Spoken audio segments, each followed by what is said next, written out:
Burası Antalya Manavgat Ilıcaer Meydanı. Ekranları başındaki tüm güreş ve spor severlere mutlu hafta sonları diliyoruz. Antalya Manavgat Ilıcaer Meydanı'ndan. Bugün ve yarın yapılacak olan kıran kırana mücadeleleri, CV Enerji'nin ilk etabını oluşturan Antalya Manavgat yağlı pehlivan güreşlerinin ilk gününde, eleme günündeyiz değerli güreş severler ve yarın da finaller gününde olacağız. Bu görsel şöleni gün itibariyle ve yarın güreşin kalbi olarak Ekin Türk TV, World TV, .tv ekranlarından spikeriniz ben Recep Tosun ve ben Soner Yasak, Rumeli TV olarak bu güreşleri size en güzel şekliyle aktaracağız. Sevgili güreş severler, dün yağmur engelle takılı hava muhalefet nedeniyle güreşler bugüne ertelendi. Çok kıymetli üstadım Recep Tosun'la birlikte Rumeli TV olarak Ekin Türk TV, World Türk TV ve .tv olarak bu yayını en güzel şekilde sizlere aktarmaya çalışacağız. Çok değerli yorumcularımız Şenol Usta ve Mehmet Kurdoğlu da bize bu konuda katkı sağlayacak. Ve bugün muhteşem bir hava var. Her şey güreşe müsait bir hava var. Ve eşleşmeler çok güzel. Çok değerli üstadımız ve bu konuda gerçekten çok tecrübeli olan bir isim Recep Tosun'la aynı masada olmak bizim için bir şeref, bir gurur vesilesi. Dolayısıyla kendisine iyi yayınlar diliyorum, başarılar diliyorum. Seninle de güreş anlatmak büyük bir keyif. Çünkü biz yokken Soner Yasak değerli büyüğümüz vardı ama bir değerli büyüğümüz de vardı. Ona da Allah'tan rahmet dileyelim. Evet, Gazanfer Özdemir üstadımız, ona da Allah rahmet eylesin. Bu sahalarda çok hizmetler, emekleri var. Gazanfer Usta'yı da buradan rahmetle, minnetle, şükranla arıyoruz. Ruhu şad olsun. Evet, çok zorlu bir kapışmaya sahne alacak. Baş pehlivanlık ilk turunda. Tam 10 çift güreşecek. Son 64'e kalabilme adına değerli güreş severler. Cengizhan Şimşek ve Orhan Okulu kapışması olacak ilk turda. Bu demek oluyor ki Cengizhan Şimşek ya da Orhan Okulu CV Enerji yağlı güreş liginin ilk etapında hiç puan alamadan bir veda edecek. Evet. Bu o kadar büyük bir kırılma ki onlar adına, kariyerleri adına gözleriniz dahi kırpmayın değerli güreş severler. Bu görsel şölen Ekin Türk TV, Rumeli TV, World Türk TV, .tv ekranlarından canlı olarak izleyeceksiniz. Birlikte anlatacağız Soner Yasak hocamla. Ayrıca bugünün anlam ve önemi var. Evet, bugün hocam. 12 Mayıs çok değerli annelerimizin Anneler Günü'nü kutluyoruz. Türkiye Geleneksel Güreş Federasyonu olarak ve buradaki tüm ekip arkadaşlarım adına, Rumeli TV adına, Ekin Türk TV adına, World Türk TV ve .tv adına, tüm yorumcu arkadaşlarımız adına biliyorsunuz cennet annelerimizin ayakları altında, onları kıymetlerini bilelim. Bugün 12 Mayıs gerçekten önemli bir gün. Tüm annelerimizin şu anda ekran başlarında bizleri izleyen elleri öpülesi annelerimizle bu anlamlı önemli günlerini kutluyoruz, tebrik ediyoruz. Ve Er Meydanı'ndan buradan onlara sesleniyoruz, onları çok seviyoruz. Ebedi irtihal eden bütün şehit annelerimizle, bütün annelerimizle rahmetle, minnetle, şükranla anıyoruz. Gazi Mustafa Kemal Paşa'mızın Zübeyde annemiz. Evet. Şerife bacılar, nene hatunlar, çok değerli muhterem hanımefendi, annem, eşim. Evet, çok değerli annem, rahmetle anıyorum. Eşim, çok değerli, kıymetli eşim. Özge Hanım'ı da bugün anneler gününü kutluyorum. Kaynanamı da, bütün şu anda ekranları başında bizleri izleyen çok kıymetli güreş severlerimizi, annelerimizle bu anlamlı günleri kutluyoruz. Her zaman, her daim onların yanındayız. Dünyanın anası onlar. Evet, onlar olmasa dünyanın hiçbir tadı tuzu yok. Evet, tabii ki muhterem hanımefendi eşine de ben ayrıca anneler günü kutluyorum. Çünkü o çok zor, meşakkatli bir yoldan gidiyor ama Allah için inşallah evet, bu sınavda evladımıza bir melek olarak yanında olacak. İnşallah, inşallah. Çok teşekkür ediyorum. Ben de çok kıymetli Recep kardeşimizin çok kıymetli muhterem hanımefendi eşlerini buradan anneler gününü kutluyorum.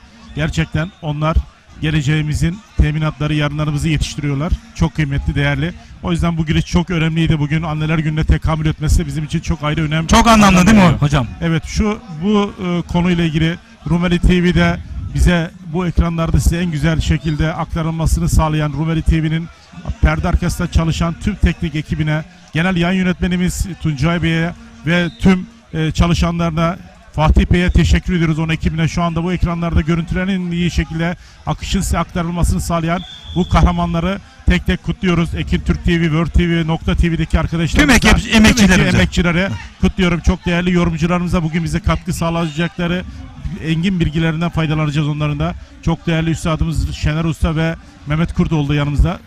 Dönem dönem onlar da yorumlarıyla bize katkı sağlayacaklar. Bugün kıran kırana güreşler devam ediyor. 1987 pehlivanımız bugün kol bağlayacak.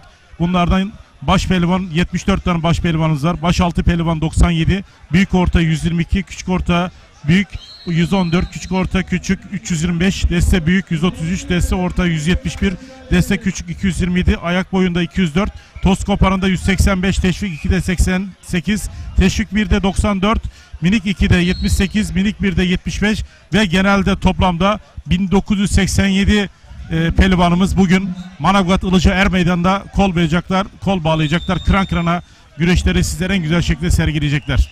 Sevgili üstadım. Evet, bizler de Allah derman versin dileklerinde bulunuyoruz. Pehlivanlarımıza özellikle bu turda baş altında özel bir kapışma var. Mehmet Kırat ve Rıza Durmuş kapışması söz konusu baş altında. Değerli güreş severler, baş pehlivanlıkta da ilk turda Cengizhan Şimşek ve Orhan Okulu kapışmasına sahne alacak. Kıran kırana mücadeleler olacak. Evet, Cengizhan Şimşek ile Orhan Okulu gerçekten bu sezonun 2024 yılının Yağlı Güreşler Ligi'nin birinci etabında önemli bir müsabaka. Bu müsabaka gerçekten izlenmeye, bütün güreşler çok önemli ama bu gerçekten kıran kırana geçecek. Bu eşleşmeyi çok önemsiyorum. Çok güzel bir eşleşme oldu ve ilk turda birisi kaybedecek, biri kazanacak. Önemli olan atasporu, peygamber sporuna yapılan her türlü hizmet, her türlü güreş çok kutsaldır, önemlidir.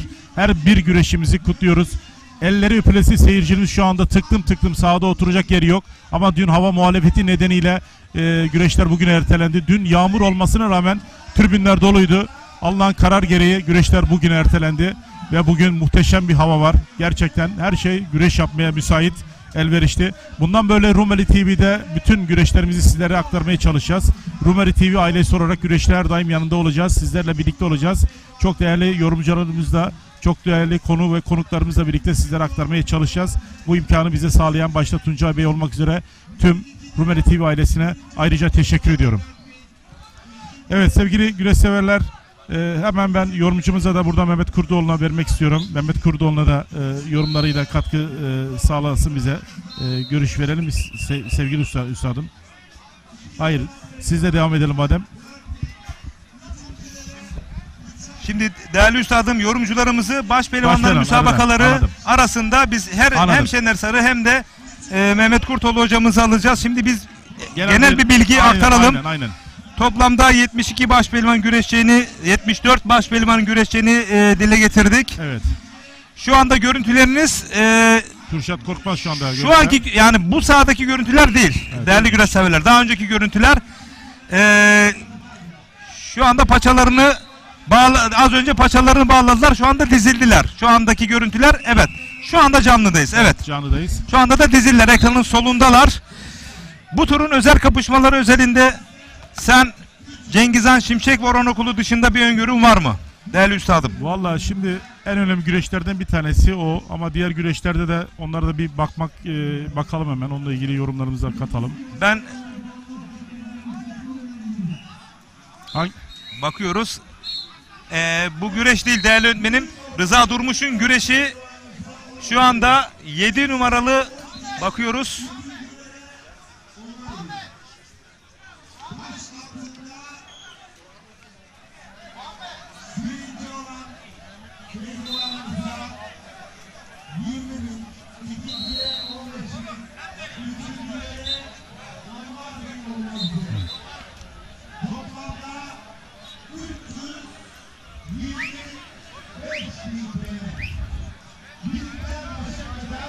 Dört numaralı çayır hakemi yönetecek Rıza Durmuş ve Mehmet Kıratlı mücadelesi. 5 numaralı hakem değerli yönetmenim.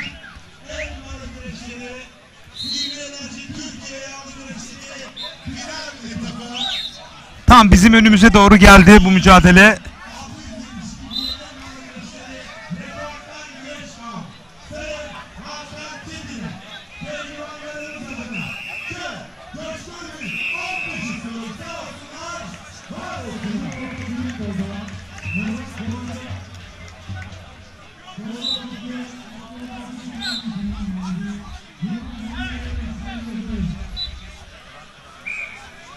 4 numaralı hakem yönetiyor değerli öğretmenim bu mücadeleyi.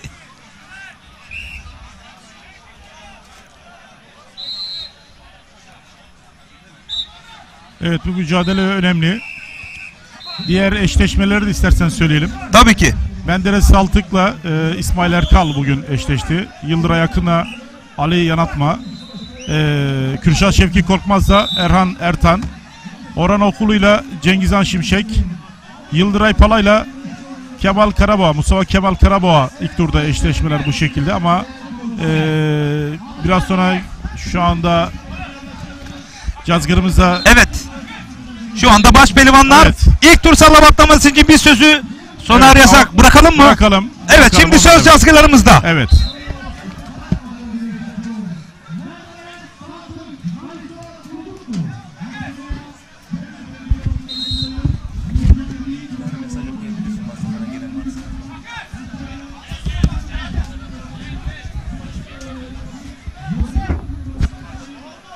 Bu arada çok değerli büyüğüm Fethiye Belediyesi meclis üyemiz Mesut Dim, iyi yayınlar diliyorum. Tüm pehlivan kardeşlerime başarı dileklerinde bulunuyorum demiş. Selam, saygı ve hürmetlerimi yolluyorum. Evet, biraz önce bize de mesaj gönderen çok kıymetli yorumcumuz ve bizlere selamlarını Recep Tosun'a da gönderdi. Seval Yasak hanımefendi dinliyor, bütün ailece dinliyorlarmış. Onlar da bizlere çok selamları var. Onlar da bizi ailece dinlediklerini, izlediklerini söylediler. Bize selamlarımızı buradan iletiyoruz.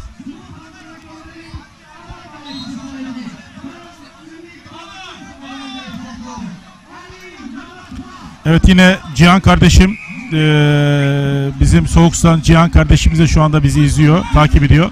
Ona da çok kıymetli evladına da buradan sevgi ve saygılarımızı iletiyoruz. Manavgat Ilıca Er Meydan'dan Cihan kardeşimize. O da berberdir kendisi. O da bizleri izlediğini ifade ediyor. Çok teşekkür ederiz kendisine.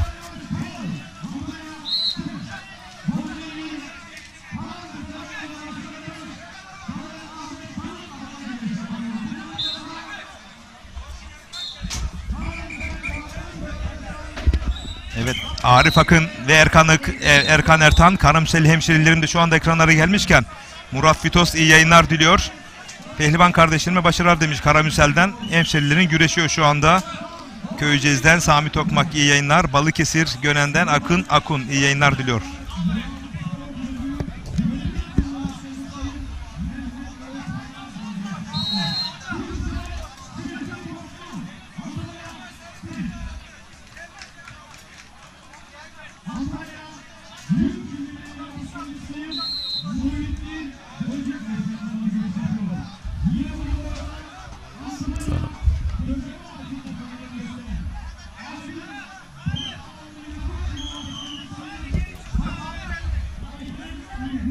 Soner Yasak işte günün kapışması, hatta Türkiye'nin gözü kulağı bu mücadelede. Evet, Cengizhan Şimşek, Orhan Okulu gerçekten çok formda. Cengizhan Şimşek bu sene Orhan Okul'da geri vitesi olmayan bir pehlivanımız. Bugün gerçekten bu güreşi tarafından merak ediliyor. Biz de merak ediyoruz. Her iki güreşimize de başarılar diliyoruz. İnşallah çok güzel bir güreş olacak. Heyecanla beklediğimiz güreşlerden bir tanesi.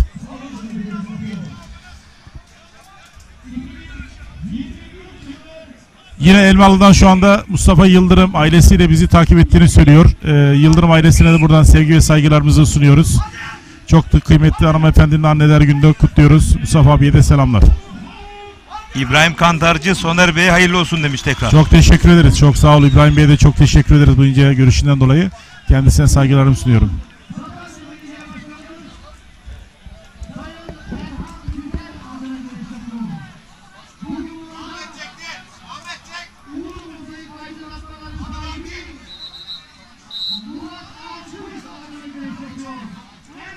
Sevgili güreş severler, gerçekten Er Meydanı bugün müsait. Yayın Kurulu Başkanımız Üstü Bey'e de geçmiş olsun dileklerimizi iletiyoruz. Onun da çok kıymetli ablası rahatsızlandı. Kendisine geçmiş olsun dileklerimi buradan iletiyorum.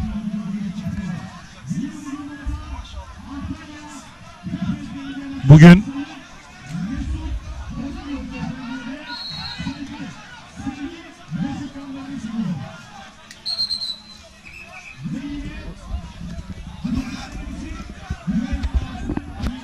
adeta mesaj yağmuru var. Evet. Türkiye'nin hangi köyünde, hangi ilçesinde, hangi ilinde, Avrupa'dan, dünyadan neredeyseniz Rumeli TV, Ekin Türk TV, World Türk TV ve Nokta TV adresine mesajlarınızı yollayın. Yer verelim Soner Yasak'la birlikte. Aynen aktaralım. Sizlerin burada sesi olalım. Gerçekten önemli. Dediğim gibi Recep Tosun'la aynı masada olmak bizim için bir şeref, bir gurur. Keyifle. Biz yokken sen vardın üstadım. Lütfen mütevazı olma. Biz seni izlerken, Gazanfer hocamızı izlerken bugünlere geldik. Siz her zaman bu sahalarda her kademiste görev yapmış, başarıyla, saygınlığı olan, sevgiyle bahsettiğimiz kişilerden bir tanesiniz. Osman Aynur özelinde ne söylemek istersin? Evet, Osman Aynur benim aynı zamanda Gebizlidir kendisi, Akçapınarlı. Babasıyla çok iyi tanışırız, görüşürüz. Kendisi de çok iyi pehlivandır. Aynı mahallede oturuyoruz. Benim komşumdur aynı zamanda. Çok da kritik sevdiğim. Yapar mısınız? Yani kritik yaparız tabii. Ara dönemlerde kritik yaparız. Bütün pehlivanlarımız için çok kıymetli, değerli. Çünkü sonuçta atasporu, peygamber sporu yapan bir tane daha götü. Çok muhteşem aynen. Çok güzel güreşler oluyor. Bugün saha çok elverişli, hakikaten çok güzel. Evet, bu arada uzak kadrajda Rıza Durmuş Mehmet Kırat'ı puanlamada mağlup ederek adını ikinci tura yazdırdı. Kadraj dışında bu anlatımız. Biz Soner Yasak hocamla çıplak gözle sahayı takip ediyoruz. Aynen. Evet. Bu alanın hazırlanmasına bize katkı sağlayan herkese çok teşekkür ederiz. Gerçekten şu anda yayın yaptığımız alanda gayet güzel. İnşallah böyle devam eder. Seyirci baktığımız zaman tıklım. Hiçbir spor branşında böyle seyirci bulmanız mümkün değil. Mümkün değil. Gerçekten atasporu, peygamber sporunun bu anlamda ayrı bir özelliği var. Her birini kutluyoruz, tebrik ediyoruz.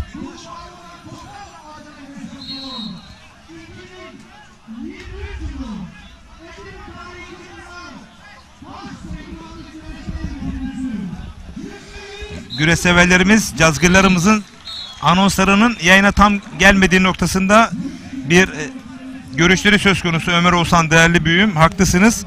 Ancak buradaki ses sisteminin kurulma şekli bu şekilde. O yüzden bizim yapabilecek pek bir şeyimiz yok ama biz pehlivanlarımızın isimleri zikrederek Soner Yasak hocamla birlikte sizlere bu katkıyı sağlayacağız. Bazen teknik hatalar olabiliyor. Bizden kaynaklı bir olay değil. Tamamen yayında olan bir konu. Onlardan da affına sığınıyoruz. Yani bizle alakalı, yayınımızla da alakalı değil. Buradaki ses sisteminin konuşlanmasıyla alakalı ve sizi anlıyorum. Ve Yusufcan Zeybek, son Kırkpınar. Türkiye Cumhuriyeti Baş Pehlivanlık Apoleti ünvanı, altın kemeri emaneten omuzlarında bu görmüş olduğunuz yiğidimizin Yusufcan Zeybek. Aslen Antalya Kepez Duraller'den Yusufcan Zeybek gerçekten çok başarılı bir çıkış yakaladı. Yine bu çıkışını devam ettiriyor. Genç bir kardeşimiz. İnşallah bu senede Kırkpınar'da güzel şeyler yapacağına inancımız tam.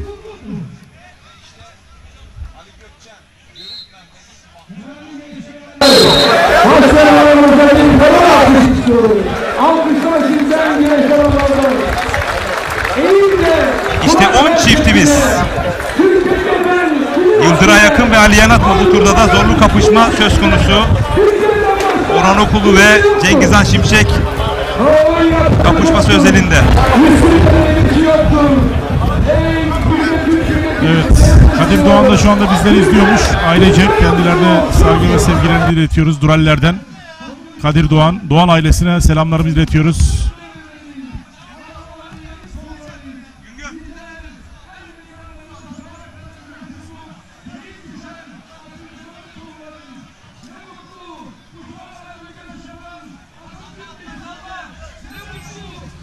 Evet, Fatih Bey muhasebeci, Ataberk'in babası, o da izliyormuş. Çok sevgi ve selamlarımızı iletiyoruz. Fatih kardeşimize de çok kıymetli hanımefendi eşinin de anneler gününü kutluyoruz Özge Hanım'ın da. Ataberk'in de gözlerinden öpüyorum. Evet sevgili güreş severler, şu anda cazgırımız baş pehlivanlarımızı selametle saldı. Neler söylemek istersin sevgili Tosun? Evet, bugün ilk kez CV Enerji Türkiye Yağlı Güreş Ligi'nin ilk etabını oluşturan Antalya Manavgat Ilıcaer Meydanı'nda baş pehlivanlar özelinde Allah Allah nidaları yükseldi ve Orhan Okulu ekranlarda Türkiye Yağlı Güreşi'nin süperstarı Kürşat Şefki Korkmaz hemen yanında, Serhat Gökmen de arkasında. Bugün eleme turları değerli güreş severler. Son 16'ya kalınacak. Bu turdan sonra 62 baş pehlivan ikinci tur kuralları çekecekler. Daha sonra 64 düzeltiyorum. Mehmet Kurtoğlu hocama teşekkür ediyorum. Daha sonra 32 baş pehlivan 3. turda kuralları çekecekler ve son 16'ya kalınca kadar kapışacaklar. Son 16'da yarın saat tam 11.30'da kura çekimi için çayıra çıkacak değerli güreş severler. Bu görsel şöleni gözünüzde dahi kırpmayın. Yaslanın arkanıza. Kıran kırana mücadelelere sahne alacak bu kapışmaları Soner Yasak ile birlikte anlatıp aktaracağız. Evet aynı şekilde dediğiniz gibi Türkiye Güreş Ligi'nin 1. etap güreşleri Manavgat Ilıca Er Meydanı'nda bugün start aldı. Son güreşleri Elmalı'da. Elmalı güreşleriyle lig tamamlanacak. Bu ligdeki güreşler çok önemli. Buradaki güreşler çok kıymetli. Kıran kırana kapışmalar oldu. Bugün mesela Cengiz Han Şimşek'le Orhan Okulu güreşi gerçekten bugün seyirciden çok takdir toplayacak. Bütün baş pehlivan güreşleri çok önemli. Serhat Gökmen şu anda görüyorsunuz. O da seyircisi Manavgat'ta. Kendi saha ve seyircisinde kapışacak. Evet. Aynen. Bu arada Salih Kaya güreşin hakkını verilen sosyal medya portalı yöneticisi diyor ki Evet. Seyircileri buradaki duyan seyircilerin Cazgırlan anonsunu duyması bize de zaten az çok geliyor. Bu yeterli ama sizin yayınınızın üzerine çıkması bu yayıncılık noktasında size sıkıntı veriyordu. Daha öncedir demiş. %100 katılıyorum. %100. Altına imzamı atarım. Çok doğru bir tespit. Bu konuda giderilmesi gerekiyor. Doğru bir tespit. Şu anda bence olması gerekenin tam da yerindeyiz. Kıvamındayız. Aynen doğru söylüyor. Yani evet çok güreş doğru. severlerimiz Cazgırların sesini duyması gerekir ama afaki bir şekilde yayınımızın üzerine değil onların duyabileceği şekilde bence çok iyi planlanmış. Aynen planlanmış. Burada biz de çok değerli federasyon başkanımız İbrahim Türkiş'e de çok teşekkür ederiz. Bütün planlamalar, düzenlemeler, eksiklikler anında gideriliyor. Bu anlamda tüm ekibine de, yönetimine de buradan teşekkür ediyoruz.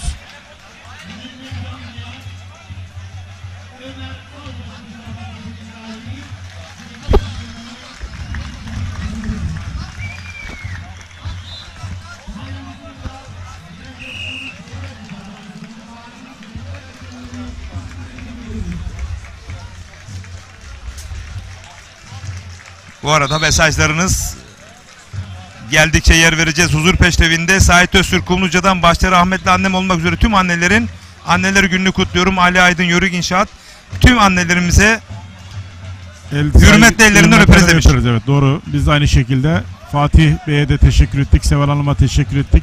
Hasan Doğan, Duraller'den, Korkutel'den, Elmalı'dan bütün bölgelerden şu anda izleniyor. Sayın protokol üyelerimize ekrana geldi. Federasyon Başkanımız da İbrahim Türkiş de orada, ağamız da orada. Her birine ayrı ayrı teşekkür ederiz. Evet. Orhan Okulu koşa koşa geldi. Kemal Yılmaz Hoca'dan son taktiklerini alıyor. Son taktikleri alıyor. Çünkü zorlu bir müsabaka olacak. Cengiz Han Şimşek'le. Bakalım kazanan kim olacak? Ankara'dan Doçent Doktor Mustafa Uzun. Hayatımız boşluk kabul etmez. Bağımlılıkla Mücadele Eğitim Derneği Tüm Kurulu Başkanı olarak tüm pehlivanlara başarılar. Rumeli TV, Ekin Türk TV'de başarılar demiş. Evet. Değerli hocamıza Biz de teşekkür çok ediyoruz. teşekkür ediyoruz. Bugün ortak yayınımızı Rumeli TV, Ekin Türk TV, World Türk TV ve Nokta TV olarak birlikte Recep Tosun kardeşimizle birlikte olmaktan gerçekten mutluluk duyuyoruz. Bu devamlılığımız inşallah uzun süre devam edecektir. Biz onunla birlikte güzel işlerin altına imza atacağımızı biliyoruz. Burada selam gönderen, mesaj gönderen herkese çok teşekkür ederiz. Güreşler başladıkta yorumlarımızı yapacağız. Şu anda ekranlarda Evet, Osman huzur peşrevindeler. Ali Yanatma ile birlikte. Adetleri, evet.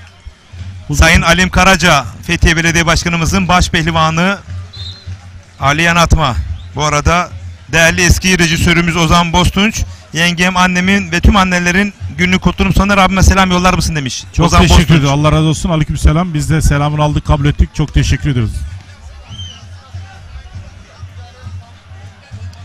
Evet, 4 ekran artık mücadeleler başladı. Evet.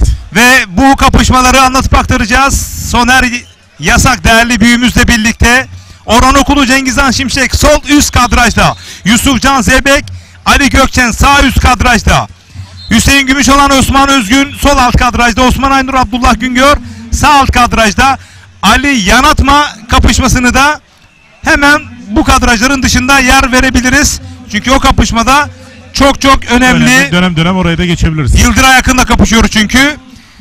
Ve Orhan Okulu Cengiz Han Şimşek sol üst kadrajda bütün güreş severlerin gözleri. Soner Yasak. Evet. Nasıl başlar, nasıl gider? Vallahi bu güreş dediğim gibi iki tarafta çok iyi hazırlanmış ve konsantre olmuş bir güreş. Orhan Okulu da Cengiz Han Şimşek de burada çok güzel güreşler yapacağına inancımız hakim. Tabii alt kadrajda baktığımız zaman Hüseyin Gümüşalan'da, Osman Özgün de geçen sezon güzel güreşler yaptı. Bu sezonda çok iyi hazırlıkları olan pehlivanlarımız. Yusuf Can Zeybek o da Tarihi Kırkpınar baş pehlivanımız Ali Gökçen de şu anda mücadelesine devam ediyor. Osman Aynur, Abdullah Güngör güreşi de bu 4 kadrajdaki olan güreşlerimizin tamamı hepsi güzel.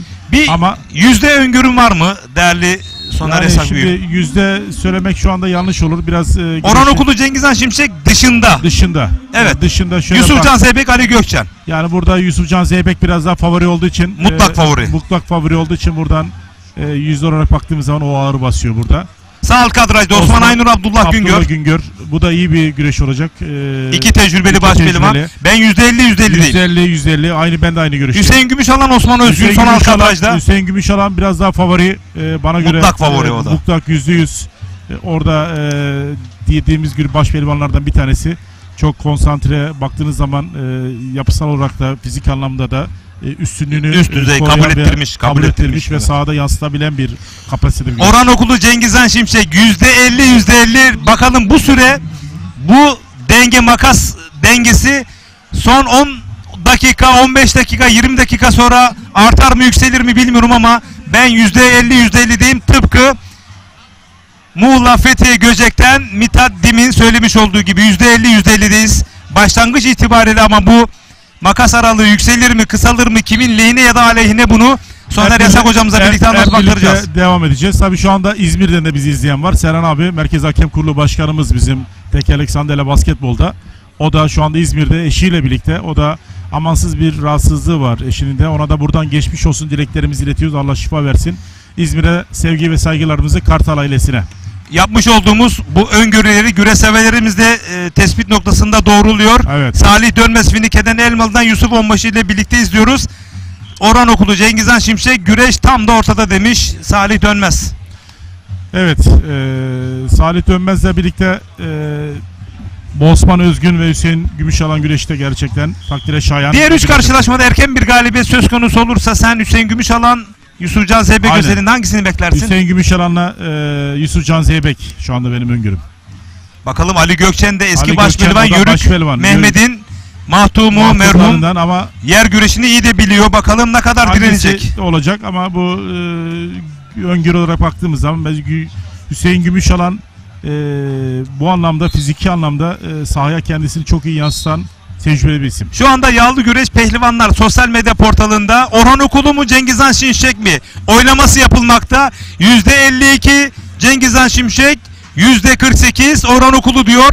Oylar da 3800 Orhan Okulu, 4197 Cengiz Han Şimşek. Yağlı Güreş Pehlivanlar sosyal medya portalından hemen açın, sizler de öngörü ve değerlendirmenizi yollayın değerli güreşseverler. Aynen doğru söylüyorsun.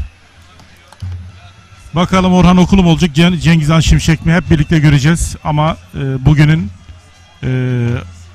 güreşlerin en kıymetli güreşlerden bir tanesi. Bu güreş çok önemli. Yusuf Can Zeybek'le Ali Gökçen, Hüseyin Gümüşalan, Osman Özgün, Osman Aynur ve Abdullah Güngör güreşleri de bugün önemli. Diğer katıraca girmeyen bir başka güreşimiz var. O da biraz sonra yönetmen arkadaşımız onu da katıraca alacaktır. Sizlere Rumeli TV, Ekin Türk TV, World Türk TV ve Nokta TV olarak en güzel şekilde sizlere güreşleri aktarmaya çalışacağız.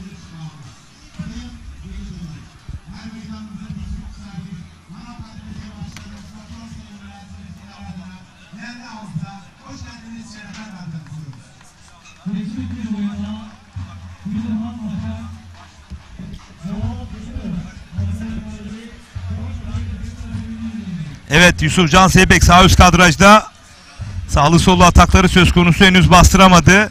Sol alt kadraja Hüseyin Gümüşalan, Osman Özgün'ü bastırdı. Sarma yok, klelerde bekliyor. Kocaeli Büyükşehir Belediyesi Baş Pehlivanı Hüseyin Gümüşalan sol alt kadrajda yan kazığa doğru yöneldi.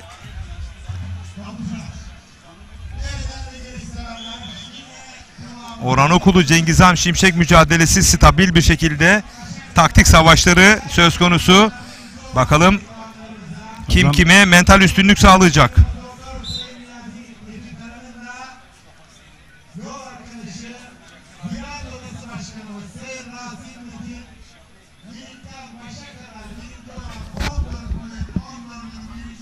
Ne demek Serhan abi, her zaman her daim sizleri seviyoruz. İzmir'e buradan selam olsun. Kartal ailesine selam olsun.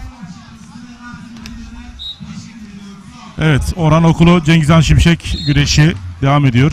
Hemen sağ tarafta Yusufcan Zeybek, Ali Gökçen güreşte şu anda devam etmekte. Osman Aynur, Abdullah Güngör. O da karşılıklı birbirlerini yokluyorlar. Hüseyin Gümüşalan, Osman Özgün. Onlar da şimdi hakem sahanın ortasına doğru çekiyor. Evet, o da şimdi tekrar start aldı. Hüseyin Gümüşalan, Osman Özgün.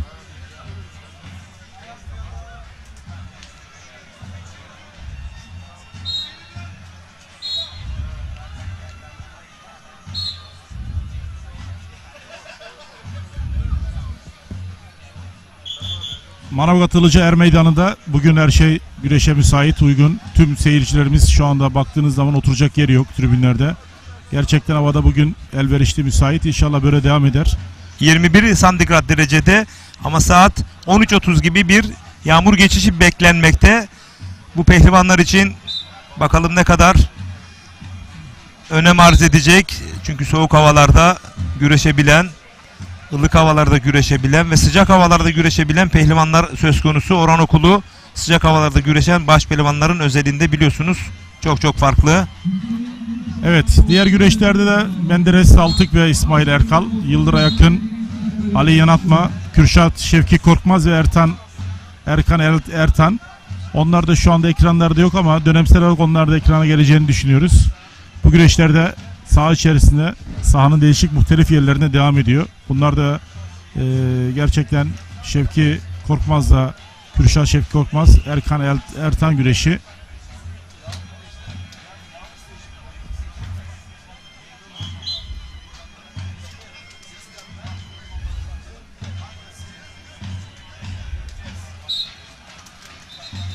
Evet, Sayın Tosun, öngörün nedir? Nasıl değerlendiriyorsun? Orhan Okulu küçük bir baskı uyguladı son 2-3 dakikada ve rakibini bastırdı.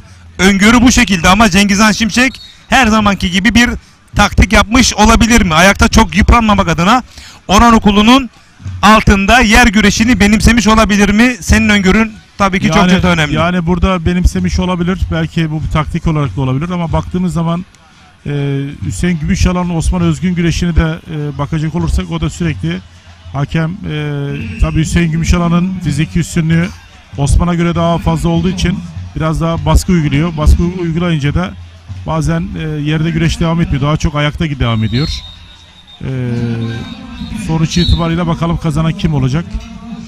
Ama kolay olmayacak.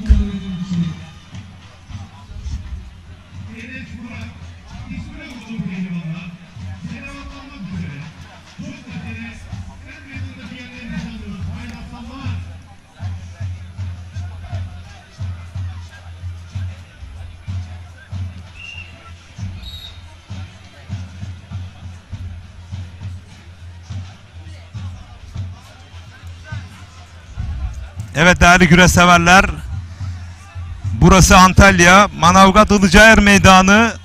Rumeli TV, Ekin Türk TV, World Türk TV ve Nokta TV ortak canlı yayın ağındasınız. Değerli güreş severler. Ekin Türk TV Yönetim Kurulu Başkanı Sayın Selahattin Bayram, Rumeli TV Yönetim Kurulu Başkanı Tuncay Bey ve Adem Erdağ, World TV Yönetim Kurulu Başkanı ve Cezmi Çiçek, Nokta TV Yönetim Kurulu Başkanı, Ataspor'un her zaman yanında varız, bundan sonra da olacağız diyorlar. Hüseyin Gümüşalan'ın bir sarması söz konusu, evet. Sol alt kadrajda. Evet. Yani o güreş Hüseyin üstünlüğünü koruyor. Yönetim kurulu başkanlarımıza teşekkür ederiz. Ataspor'u, Peygamber Spor'unu en güzel şekilde hizmet ettiklerinden dolayı saha içerisinde gerçekten bizler de en güzel şekilde bu anlatımlarla birlikte televizyonlarımıza aktarmaya devam edeceğiz. Rumeli TV, Ekin Türk TV, World TV ve Nokta TV yönetim kurulu başkanlarına ve çalışanlarına, jenerikteki tüm ekip arkadaşlarımıza biz de buradan saygı ve sevgilerimizi iletiyoruz. Evet, Hüseyin Gümüşalan bir yoklama yapıyor. Şu anda Osman Özgün'le birlikte yerde devam ediyor güreş. Yusufcan Zeybek, Ali Gökçen güreşte yerde devam ediyor. Orhan Okulu, Cengizhan Şimşek şu anda biraz hareketlendi.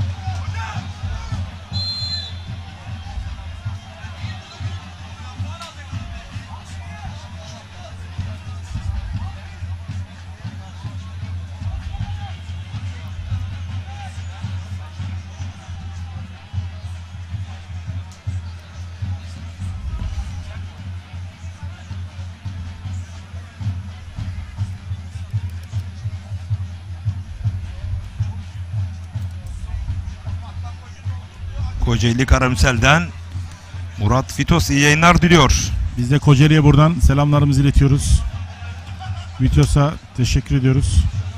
Altınova'dan Özgün'den harfiyat ve tüm pehlivanlara başarılar demiş Murat Fitos, teşekkür ediyoruz. O da bir güreş aşığı, güreş sevdası. Hüseyin Gümüşalan galibiyeti biraz sol alt kadraja yaklaştı ama kaçırdı. Evet. Sağ üst kadrajı Yusufcan Zeybek sağlı sollu iç kazık arayışları içerisinde. Evet. Ali Gökçen de yarı güreşini çok iyi yapıyor. Merhum babası Yörük Mehmet'ten çok iyi almış ustalığı. Öyle kolay Bakalım. olmuyor.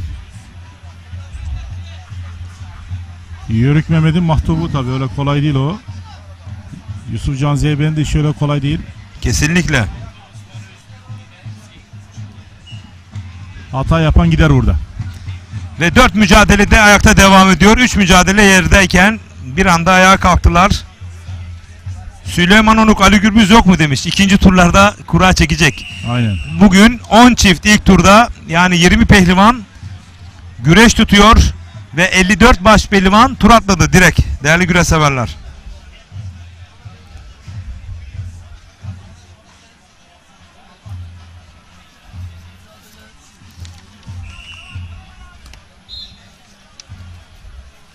Şimdi 54 baş pehlivanda tur atlayanları da anons etmek kolay olmaz. Tabii tabii. Dolayısıyla güreşenleri biz dile getiriyoruz.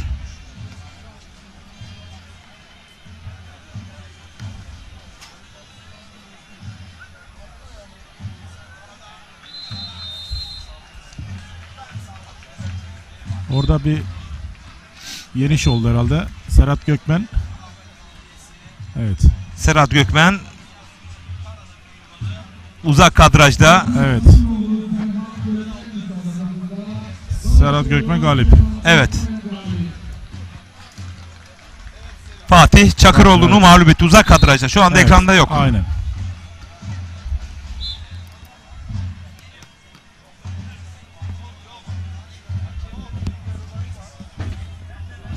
Sanki Cengizhan Şimşek yerde devam etmesini istiyor gibi bir hal var. Değil mi? Yani özellikle Cengizhan Şimşek. Bu öngörü çok önemli, Evet. değerli Soner Yasak hocam. Evet. Çünkü her pehlivanın belirli bir taktiği var. Futboldaki Aynen, gibi. aynen. Kimi hücumu sever, kimi Aynen. defansı, kimi top çevirmeyi sever. Burada da Cengizhan'ın özellikle bana göre yaptığını düşünüyorum. Orada bir çıkış yakalanmak için. Hüseyin Gümüşalan'da sanki bir hareket olacak gibi orada da. Bayağı bir zorluyor.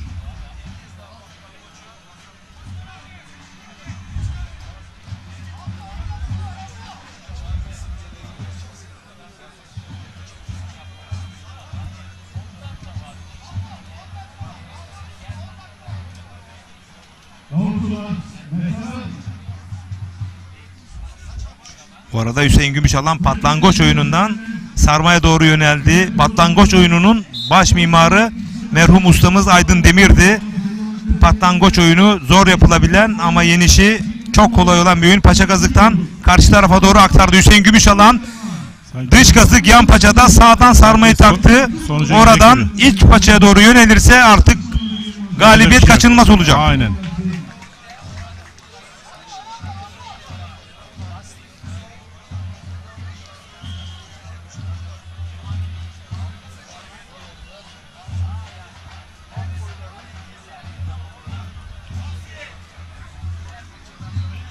Bakıyoruz iç kazık ters paçada sol alt kadrajda Hüseyin Gümüşalan Osman Özgün'ü inşallah. iç kazık ters paçayla mağlup ederek Aynen. Türkiye adı güreşinin yeni koca Yusufu. Hüseyin Gümüşalan emin adımlarla dolu dizgin yoluna devam etmekte. Kocaeli Büyükşehir Belediyesi baş pehlivan Osman Özgün'ü de mağlup etti. Evet, güreşteki saygı, sevgi bu olsa gerek. Gerçekten Hüseyin Gümüşalan'ı kutluyoruz, tebrik ediyoruz. Çok değerli pehlivan, gelecek vadeden bir pehlivan. Çok da kolay bir yeniş oldu. Kendisini tebrik ediyoruz. Hüseyin Gümüşalan. Evet, Orhan Okulu Cengiz Han Şimşek güreşi tekrar ayakta devam ediyor. Yusuf Can Zeybek, Ali Gökçen güreşte. Şu anda Yusuf Can Zeybek yerde devam ediyor güreşi. Osman Aynur, Abdullah Güngör güreşte yine aynı şekilde ayakta da güreş devam ediyor.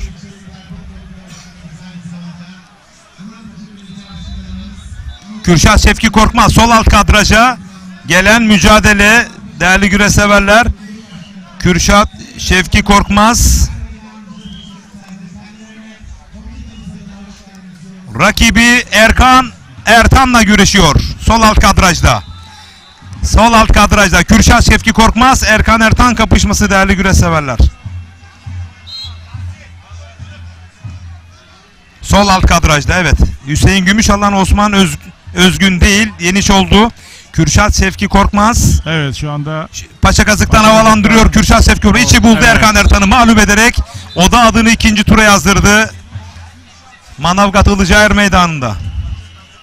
Şener Sar değerli hocam notlarını oluyor. Mehmet Kurtoğlu evet, hocam da notlarını oluyor. Galip gelenler biraz özelinde. Zaten yorumlarına bize katkı sağlayacaklar. Evet. Onlara da vereceğiz, söz vereceğiz.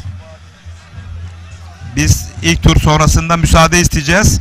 Değerli yorumcularımız Şener Sar ve Mehmet Kurtoğlu hocam değerlendirmeler yapacaklar. Aynen.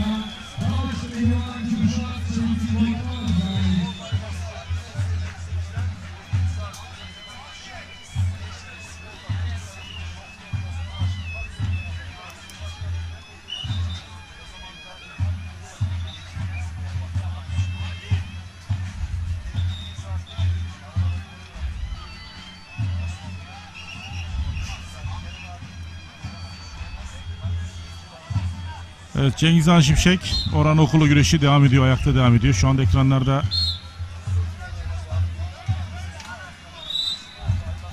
Şu bir gerçek, bu mücadele puanlamaya doğru evrildi artık. Tamam, buradan da artık geri dönüş olmaz. Çok sürpriz, ekstrem bir durum söz konusu olmazsa. Puanlamada öngörün nedir sayın sevgili Tosun? İşte bunu tahmin etmek dünyanın en zor işi. İkisi de çok kolay teknik pehlivan. Çok üst düzey pehlivanlar.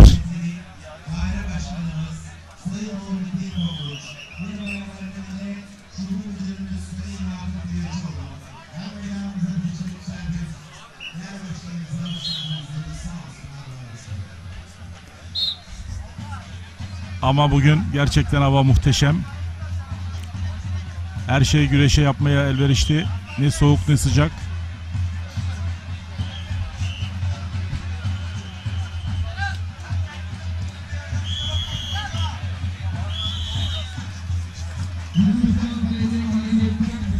Osman Aynur'un sağ alt kadrajda soldan sarma, sağdan bileklerden yaydırmak istiyor. Toparlandı Abdullah Güngör.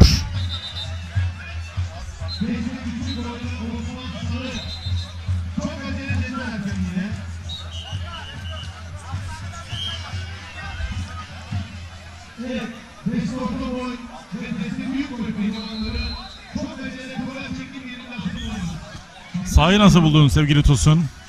Çok güzel hazırlık yapmış Sayın Niyazi Nefik Kara değerli belediye başkanımız. Her şey düşünülmüş. Evet.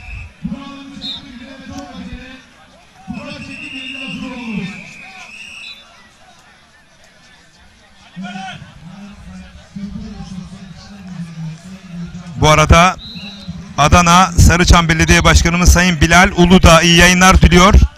Atasporumuz güreşe destek veren herkese ve tüm yiğitlerimize Allah derman versin dileklerinde bulunuyor. Adana Sarıçam Belediye Başkanımız Sayın Bilal Uludağ. Evet, biz de saygılarımızı sunuyoruz belediye başkanımıza göndermiş olduğu mesajlardan dolayı.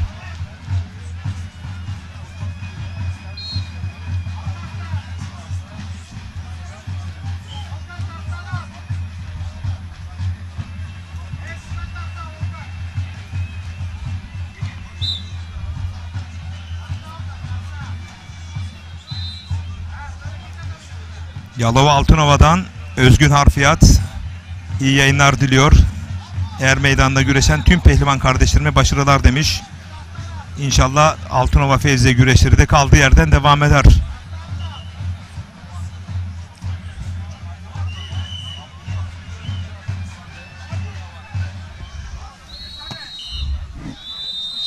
Evet, Orhan Okulu Cengiz Han Şimşek güreşi ayakta devam ediyor. Sol alt kadrajda Emre Erkal, Arif Akın Evet. kapışması yansıdı. Değerli güreş severler, Arif Akın ve Emre Erkal sol alt kadrajda.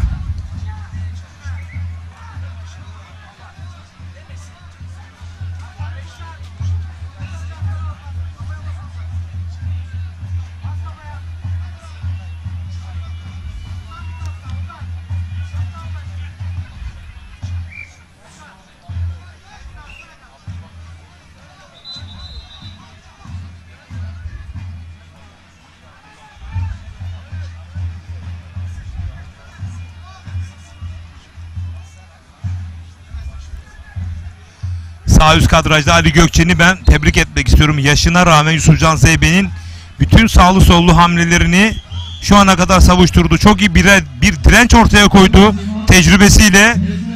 Dolayısıyla işte yağlı güreşin altyapısından yetişmiş olmanın avantajlarını Tabii. yansıtıyor.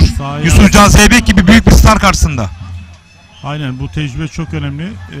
Yusufcan Zeybek de kendini geliştirdi bu anlamda. Ali Gökçen de boş bir pehlivan değil. O da kendini dolu dolu olan bir pehlivan.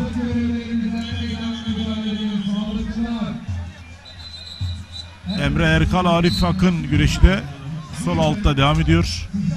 O da keyifli bir güreş oluyor. Cengiz Han Şimşek sol üst kadrajda yine gönüllü bir Evet, şekilde tabii. yer güreşini tercih etti.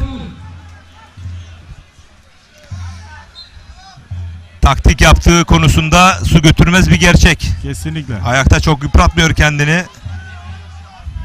Bu tür karşılaşmalarda çok üst düzey ekstrem yenişler beklemeyin. Hep taktik savaşları söz konusu. Hem Orhan Okulu hem Cengiz Han Şimşek puanlamaya odaklı. Yarım saat çünkü süre. Sanırım bir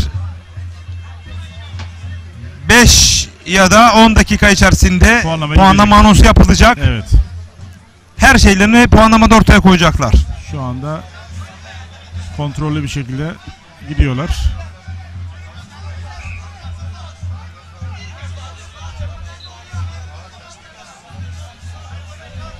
Tabii hakemlerimiz de şu anda genç hakem arkadaşlarımıza görüyoruz burada. Geleceğimizin teminatı genç arkadaşlarımızla burada hakemlik yapması güreş adına güzel bir konu. Sağ alt kadrajda Osman Aynur'un baskısı devam ediyor Abdullah Güngör'e karşı.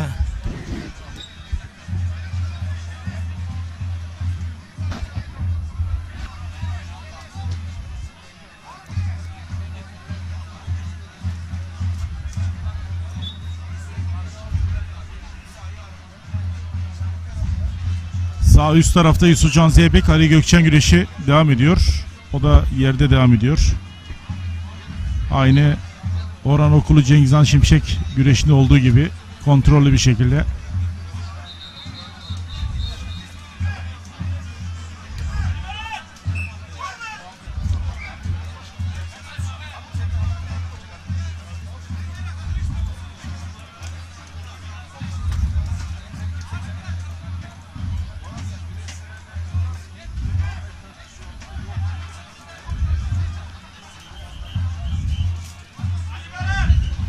Orhan, Osman Aynur sağ alt kadrajda bir baskı uyguladı. Toparlandı Abdullah Güngör. Ali Gökçen'e herhangi bir ihtar ikazı geldi mi anonsu? Duyabildin mi? Yok, gelmedi. Şu anda herhangi bir ikaz olmadı.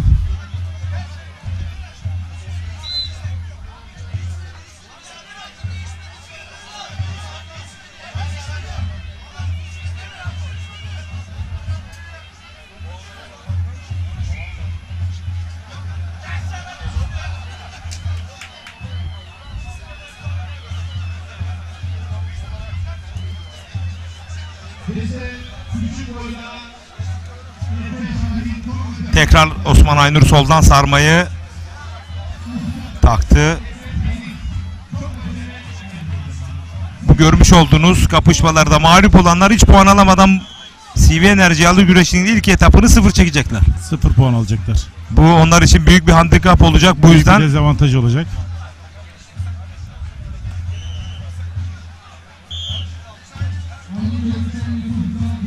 Evet, Yusuf Can Zeybek galip geldi. Ali Gökçen'e karşı. bence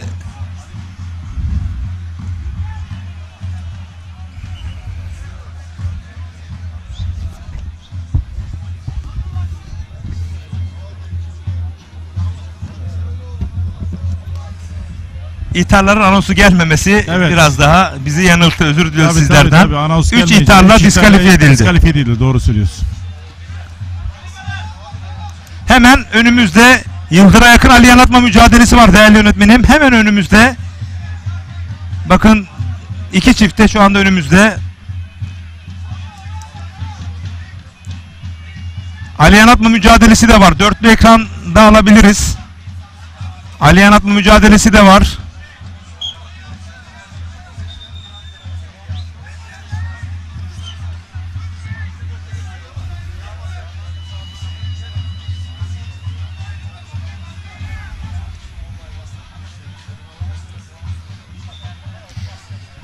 Ali Yanatma mücadelesi de söz konusu. Yıldır'a yakınla birlikte dörtlü ekrana da onları da alabiliriz.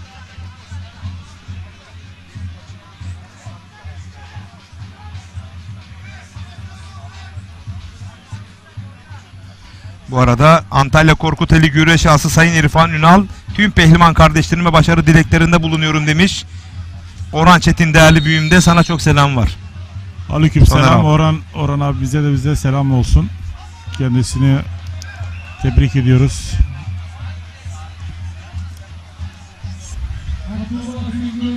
Evet, Osman Aynur. Evet, Osman Aynur Abdullah Güngör'ü mağlup ederek adını ikinci tura yazdırdı. Sanki bir sakatlama var gibi, sanki sağlıkçılar şu anda sahaya davet edildi.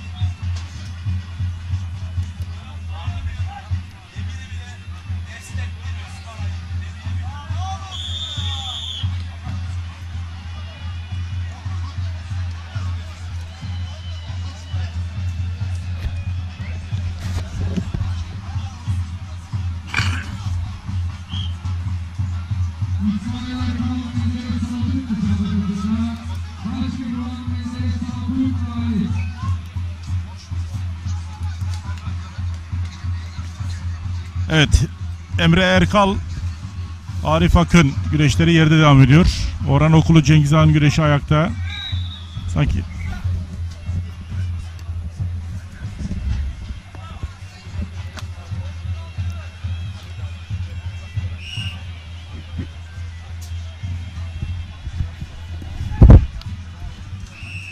Bu arada Çetin Tur Yönetim Kurulu Başkanı Libat Çetin, Orhan Çetin, İlhan Çetin iyi yayınlar diliyor. Teşekkür ediyoruz değerli büyüklerimize ve yine Korkuteli Güreş Ağası Sayın İrfan Ünal iyi yayınlar diliyor. Ve yine Balıkesir'den Zülfikar Atikbay değerli büyüğümüze selam, saygı ve hürmetlerimizi yolluyoruz. Balıkesir'e, Kuvayi Milliye şehrine ve Karesi'ye Başar Atikbay özelinde de değerli büyüğüme selam, saygı ve hürmetlerimizi yolluyoruz.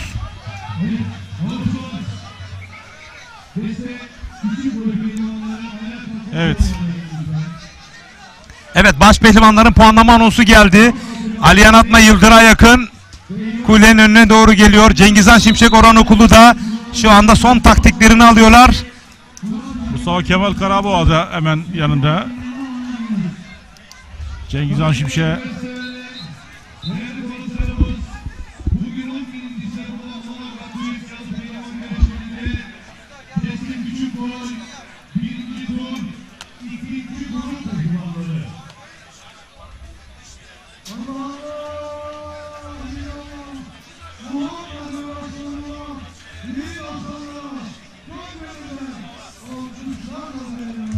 Evet, Kürşat Şevki Korkmaz'ın o son anları ekranlara geliyor.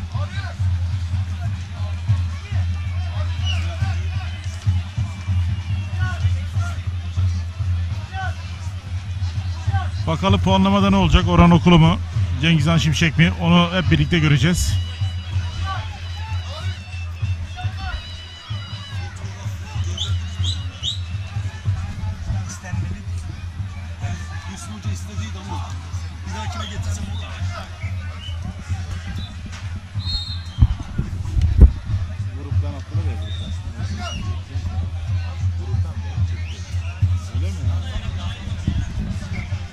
Evet.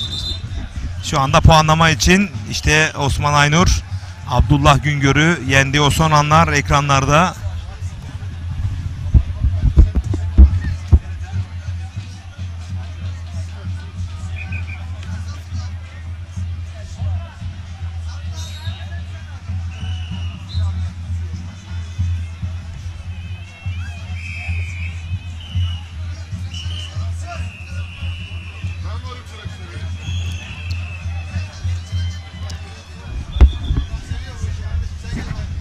Aliyan Atma orada, Fethiye'nin tek baş pehlivanı. Fethiye Belediye Başkanı Sayın Ali Yanatma Başkanımızın göz bebeği. Geçen hafta muazzam bir organizasyona imza atmışlardı Fethiye Belediyesi olarak. Evet, Orhan Okulu. Gerekli son hazırlıklar yapıldı. Şu anda puanlama için Cengizhan Şimşek'le birlikte Orhan Okulu biraz sonra puanlamaya geçecekler.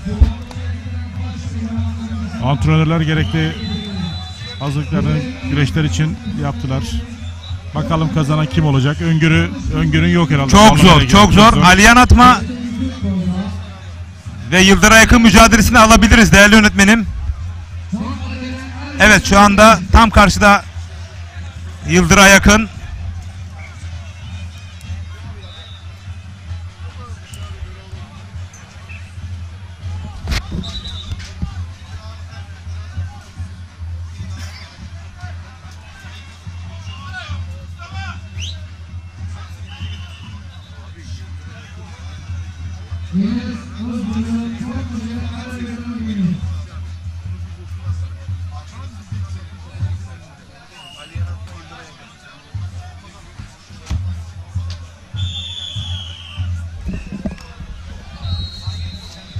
Ve işte dev mücadele ekranın solunda başlayacak. Dev derbide normal süre geride kaldı. Taktikler havada uçuştu. Çok efor sarf etmediler. Hem Orhan Okulu hem Cengizhan Şimşek özelinde. Şimdi artık kırılma anı. Kopartıcı kontra hücumlarıyla Cengizhan Şimşek mi?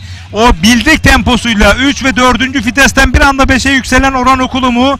Kazanan kim olacak? Antalya Manavgat Ilıcaer Meydanı'nda. Evet, Orhan Okulu mu Cengizhan Şimşek mi? Her iki güreşçi de gerçekten bu konuda sanki puanlamaya gitmesini bekler gibi bir durum içerisindelerdi. İki güreşçimiz de teknik pehlivan. Geri vitesi olmayan Orhan Okulu, Cengizhan Şimşek de çok iyi bir hazırlık süreci geçirmiş. Bir susamışlık var bu anlamda. Bakalım kazanan kim olacak? Puanlamada her şey biraz sonra belli olacak.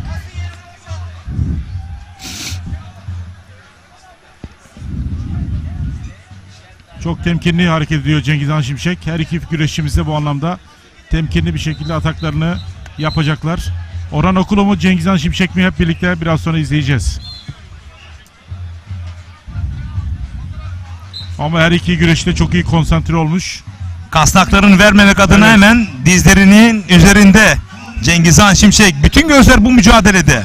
Orhan Okulu kasnaklarını bulmaya çalışacak Cengizhan Şimşek'in, ama aynı zamanda da tek dalışlarda özellikle çok güçlü Cengizhan Şimşek onun o ataklarında savuşturmaya çalışacak.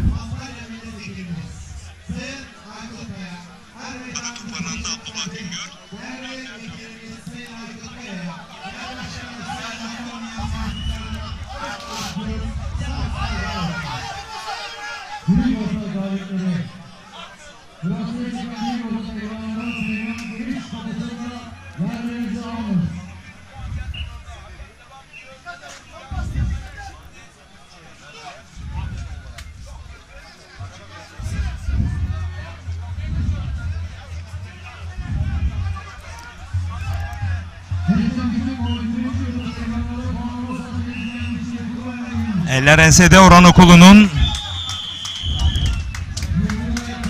Bu arada uzak kadrajda Yıldır'a yakın Kocaeli Gölcük Belediyesi Başpehlivanı Ali Yanatmay'ı mağlup ederek kadraj dışında, ama bu bilgiyi vermek durumundayız. Emre Erkal da Arif Akın'ı bastırdı ekranın sağ kadrajında.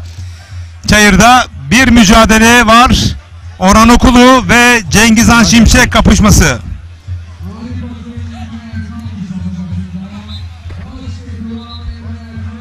Evet. Bir sakatlanma oldu sanki Cengizhan Şimşek'in gözüne.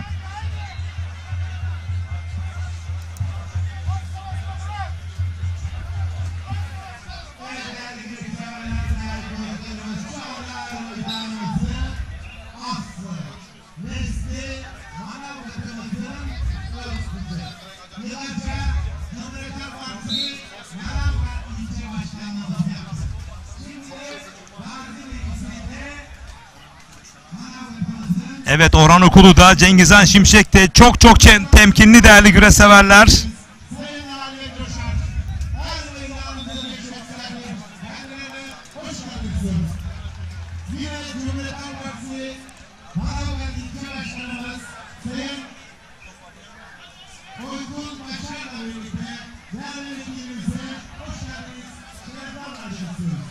Eller bileklerde bağlandı.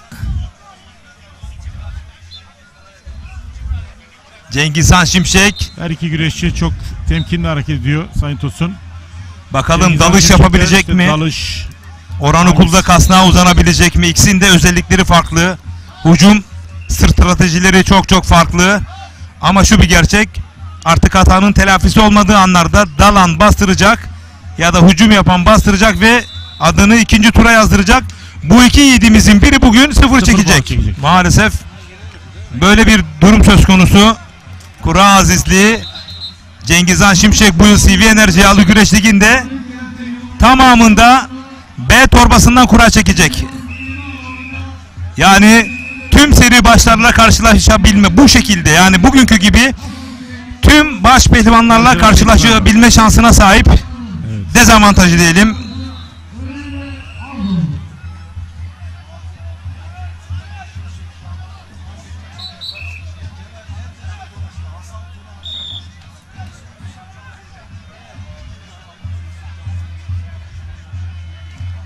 Aziz Ertan diyor ki artık gençler geliyor, bu bir gerçek, bunu kabul etmen gerekiyor demiş.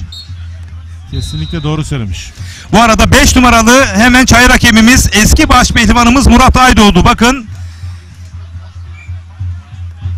o da artık çayırda görev yapıyor değerli güreş severler.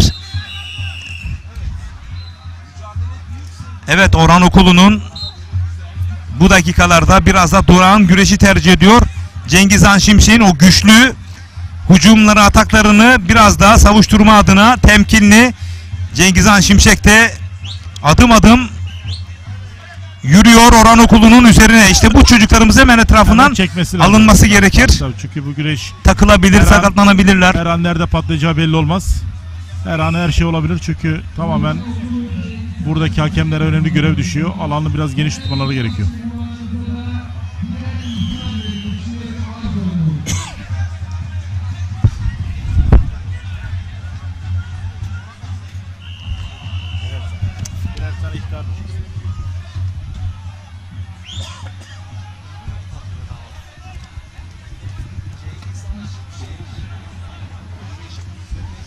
Bu arada değerli büyüğümüz, bizden sonra yorumlarına katkı sağlayacak olan hem Mehmet Kurtoğlu hem de Şener Sar, hem Cengizhan Şimşek'te hem de Orhan Okulu'ya birer ithal anonsu geldiği noktasında bizlere direktif verdiler. Bu güreşi biraz daha sıkıştıracak, öyle değil mi? Aynen hocam. Doğru söylüyorsun.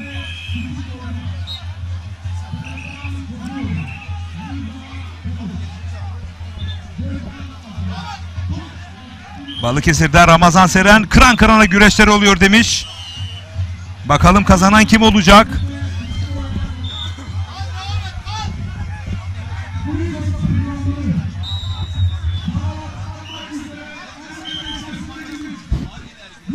Dizlerin üzerinde hücum ediyor. Bakın tek de aldığı paçaya uzandı. Hemen savuşturdu Orhan Okulu. Hemen karşılık verdi. Orhan Okulu çünkü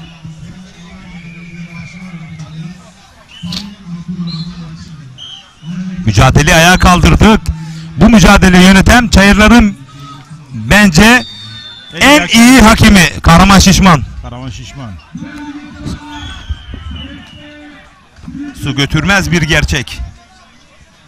Üst düzey kapışmaya üst düzey hakem koymuşlar. MHK'yi de tebrik edelim. Evet, Merkez Hakem Kurulu'nu tebrik ediyoruz. Yine dizlerin üzerinde paçaya doğru hamlesi söz konusu. Birer ithal var değerli güreş severler. CV Enerji özelinde bu kapışma puan anlamında çok önemli ama kendi bireysel rekabetleri özelinde de öne çıkıyor aslında. Her iki güreşçi için de önemli. Sezonun bak şu arası karıştı, hemen buraya ayarlamak lazım.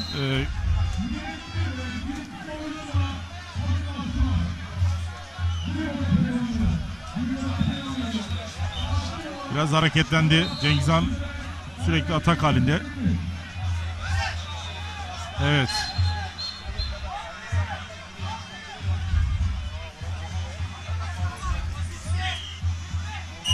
Cengiz Han Şimşek.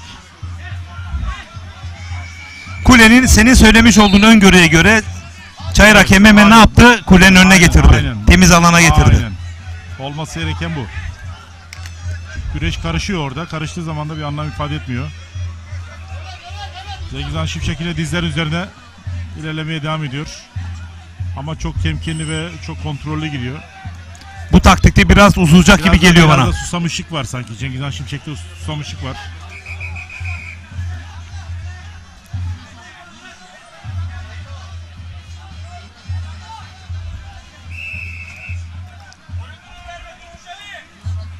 Anket sonuçları nasıl olacak acaba? Önde gidiyordu herhalde. Evet, onların Türkiye Yağlı Güreşleri sosyal medya portası Fatih, değerli kardeşim, bekliyorum. Biraz önceki paylaşımda Cengiz Han Şimşek 4 puanla öndeydi. Kocaeli Karamsel'den Necmi Altındeğer iyi yayınlar demiş. Çok da güzel güreşler oluyor. Daha ilk turda böyle kapışmalar var. Bugünkü elemeler, yarınki finaller. Soner Yasak hocam. Vallahi yani muhteşem, hem seyirci açısından hem güreş açısından muhteşem olacak. Tek daldı, uzak kaldı. Hemen karşılık verdi Orhan Okulu.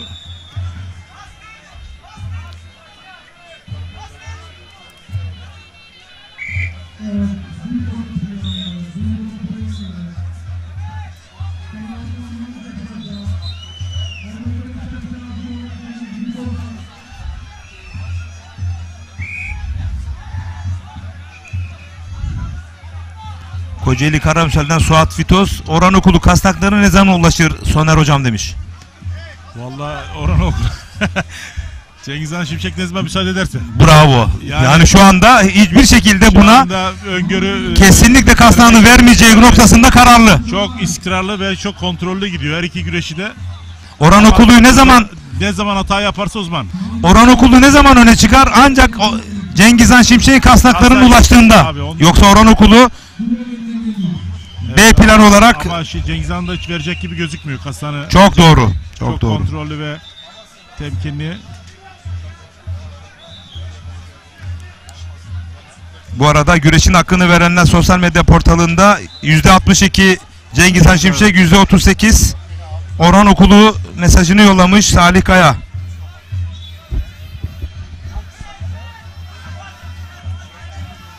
Şimdi eller karşılıklı elenseler söz konusu. Yavaş yavaş gerilim başladı değerli güreş severler. Her ikili özelinde. Her iki güreşte çok atak gözüküyor. Orhan Okulu evet şu anda baş pehlivanlarda Orhan Okulu ile Cengiz Han Şimşek finalde. Birinci turda Orhan Okulu Cengiz Han Şimşek'e kaldı. O puanlamaya kaldı. Şu anda her iki güreşte çok temkinli hareket ediyor.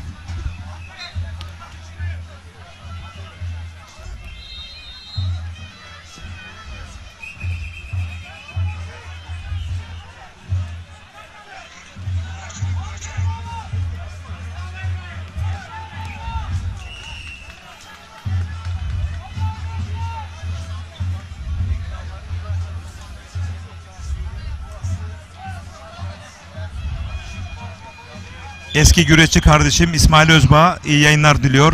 Tam 35 yıl beraber kol bağlayıp güreş tuttuk değerli İsmail Özbağ. Kardeşim. Evet, İsmail Özbağ kardeşimize bize teşekkür ediyoruz. Şu anda bizleri izleyen Hayri Dizler Konca, Veysel Çakar, Gamze ve Azmi abim de şu anda eski yağcılardan Azmi Yasak. Çok selam var. O da çok selam söylüyor. Yengemin de anneler gününü kutluyoruz. Buradan çok teşekkür ediyoruz. Sesle ilgili bir sıkıntı var mı bilmiyorum. Yönetmen arkadaşım takip ederse. Sesin biraz düşük geldiğini söylüyorlar. Bizden kaynaklı mı, teknik kaynaklı mı bilemedim. Evet, mücadele.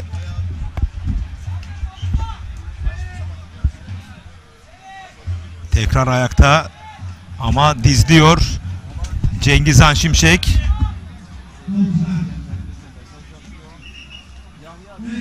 Kahraman Şişman Cengizhan Şimşek'i ayağa kalkması noktasında ikazda bulunuyor.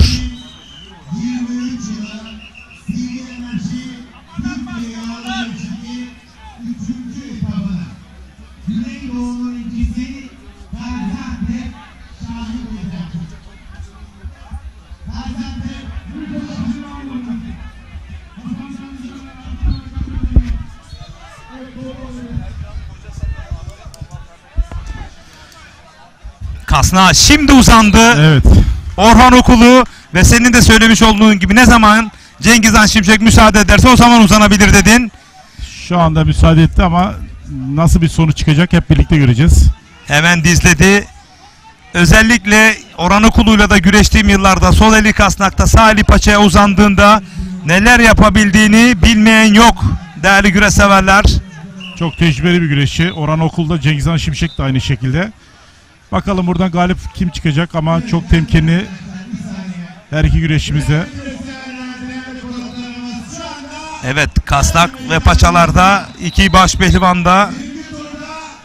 Baş pehlivan Cengizhan Şimşek, baş pehlivan Orhan Okulu normal sürede birbirlerine üstünlük sağlamadan şu anda puanlama öncesinde kıran kırana güreş yapıyorlar. Bahçelere gül lazım, güllere bülbül lazım.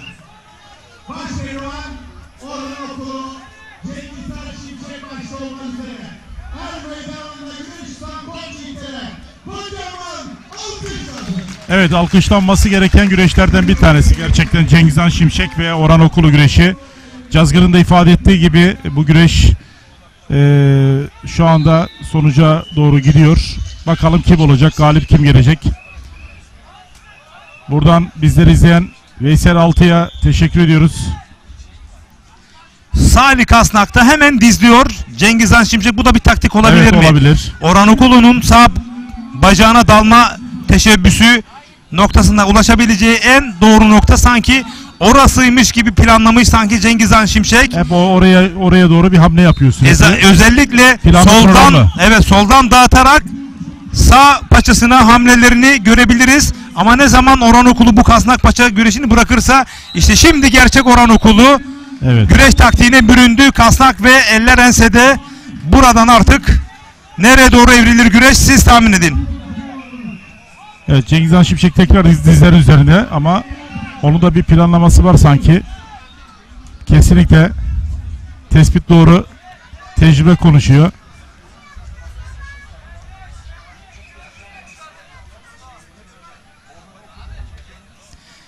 Ömer Esen mesaj yollamış. Soner Yasak hocam epeydir yoktur ama hiç kopmamış demiş. Yok, çok teşekkür ederiz. Yani biz Takip ediyordun değil mi? üstadımı takip etmez miyim? Çok iyi takip ediyorum. Yani üstadların yanında her zaman biz eksiklerimizi tamamlarız. Bu arada paçaya güçlü mü yakaladı yoksa yormak adına mı Orhan Okulu? Bakın kurtardı paçasını. Bir kez daha sol eli kasnakta, sağ eli inanılmaz bir pençeye sahip Orhan Okulu.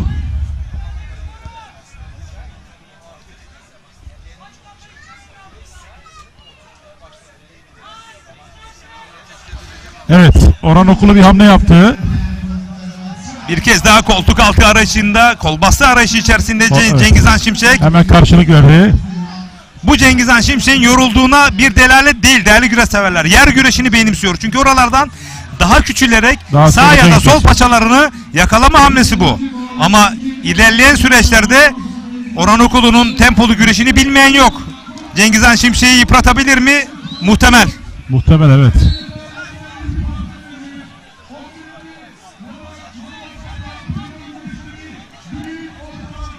Bakalım bu güreş nasıl çözülecek?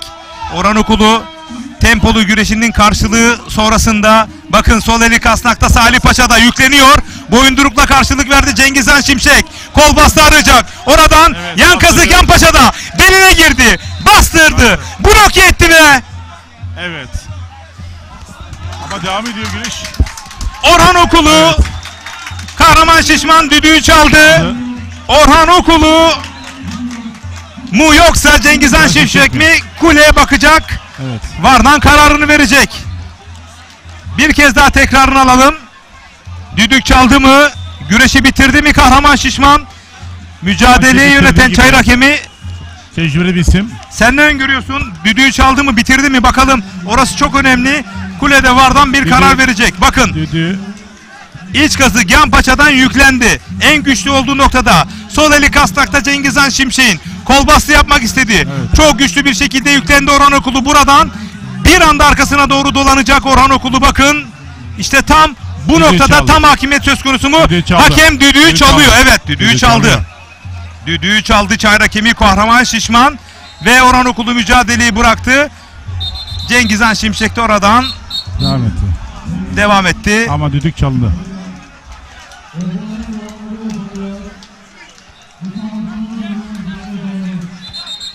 Şu anda Orhan Okulu sahayı terk ediyor.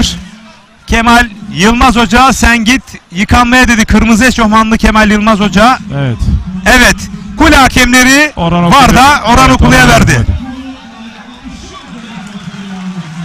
Evet, Bakın Orhan- işte burada başladı her şey. Aynen. Evet. Sol eli kasnakta Sol Salih kasnakta. Paça'da. Devam ettirdi hareketi. Ve sonuç o. Zaten baştan da onu söylüyorduk.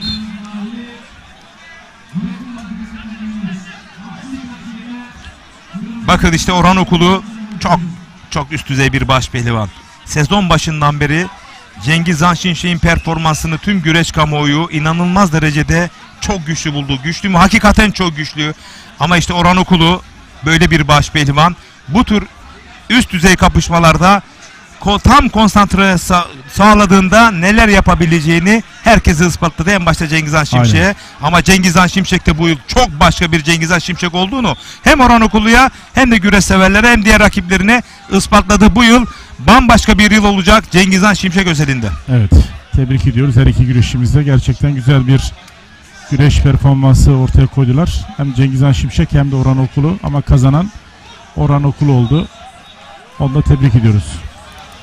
Bu arada Fethiye'den Göçek'te Mithattim Orhan Okulu resmen silahını ateşledi demiş. Hakikaten en büyük özelliği o. Çok doğru.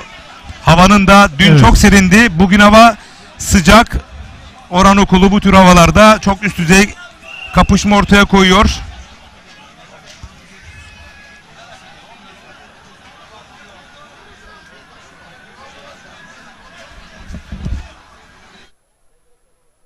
Tamam. Sizi yapalım mı? Ben bir yazayım. Sen yap.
Bereketli tarlalardan lezzetli sofralara, bir yağ ayçiçek yağı ve Birma margarin.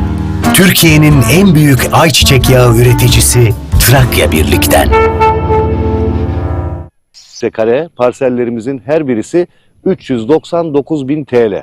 Tapu masrafı yine bize ait değerli izleyenler. Ekin Gayrimenkul, Ekin TV ve Radyo Ekin güvencesiyle.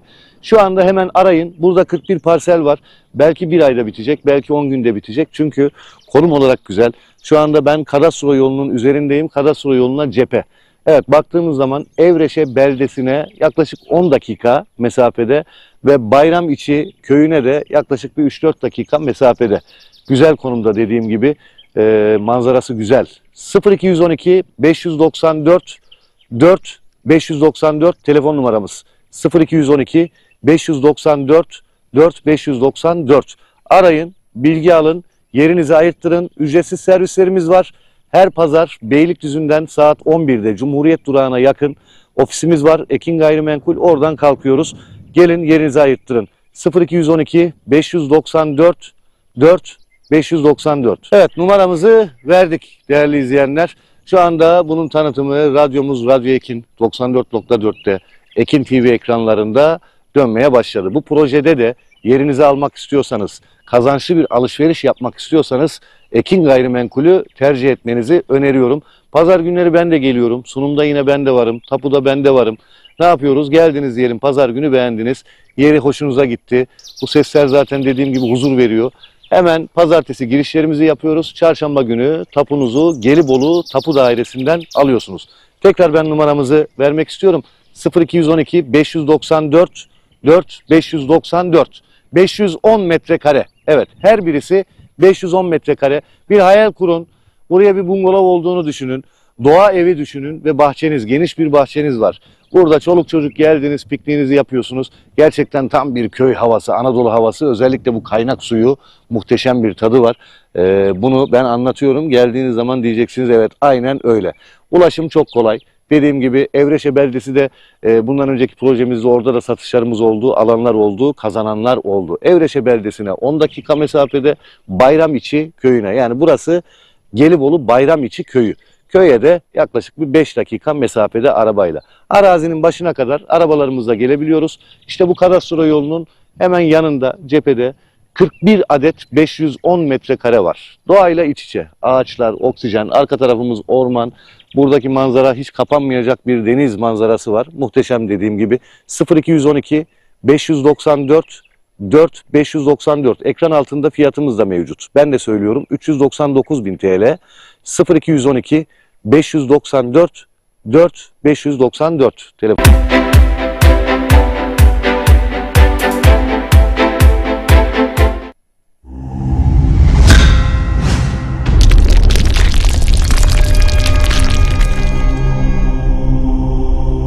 Bizi izlemeye devam edin.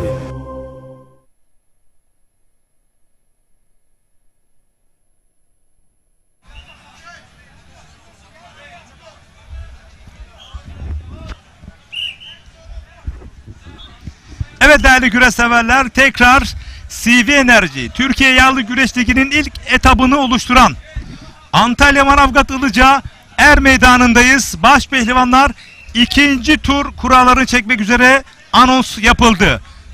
Ve biz kuralları beklerken alt boylarda da kıran kırana mücadeleler var. İlk turda yapılan mücadeleleri baş pehlivanlık özelinde değerli yorumcumuz Şener Sar ve yine değerli büyüğümüz Mehmet Kurtoğlu sizler için bu bölümü değerlendirecek. Şimdi biz sözü hem Mehmet Kurtoğlu'na hem de Şener Sar'a bırakıyoruz. Evet sayın seyirciler, ortak yayını Rumeli TV, Ekin Türk TV, World Türk TV, Nokta TV'de sizlerle beraberiz. Ben Mehmet Kurtoğlu ve Şener hocamla beraber sizlere birinci tur güreşlerinde neler yaşandı kısaca anlatmaya çalışacağız. Birinci turda güzel güreşler oldu. İlk, çok önemli olarak değerlendirilen Orhan Okulu ve Cengiz Han Şimşek güreşi vardı. Burada normal süresi puanlamaya kaldı. Puanlamada çok fazla birbirlerine aktif girmediler. İlk önce birbirlerini tarttılar. Çünkü dönüş olmayan bir mücadeleydi. İlerleyen saatlerde Orhan Okulu ilk önce Cengiz Han Şimşek'in atakları vardı ama Orhan Okulu bunları telafi etti. Daha sonradan kasnaklara yaklaşaraktan sizlerin de izlediği gibi Orhan Okulu kasnak paçayla sürerekten bu güreşte galip geldi. Bir üst tura kura çekmek için burada kendisini başarı sağladı. Evet Şenol Hocam, sizlerden de alalım. Merhabalar, iyi yayınlar. Ekin Türk ve Rumeli TV ortaklığıyla beraber değerli hocam Mehmet hocamla beraber bugün güreşleri yorumlayacağız.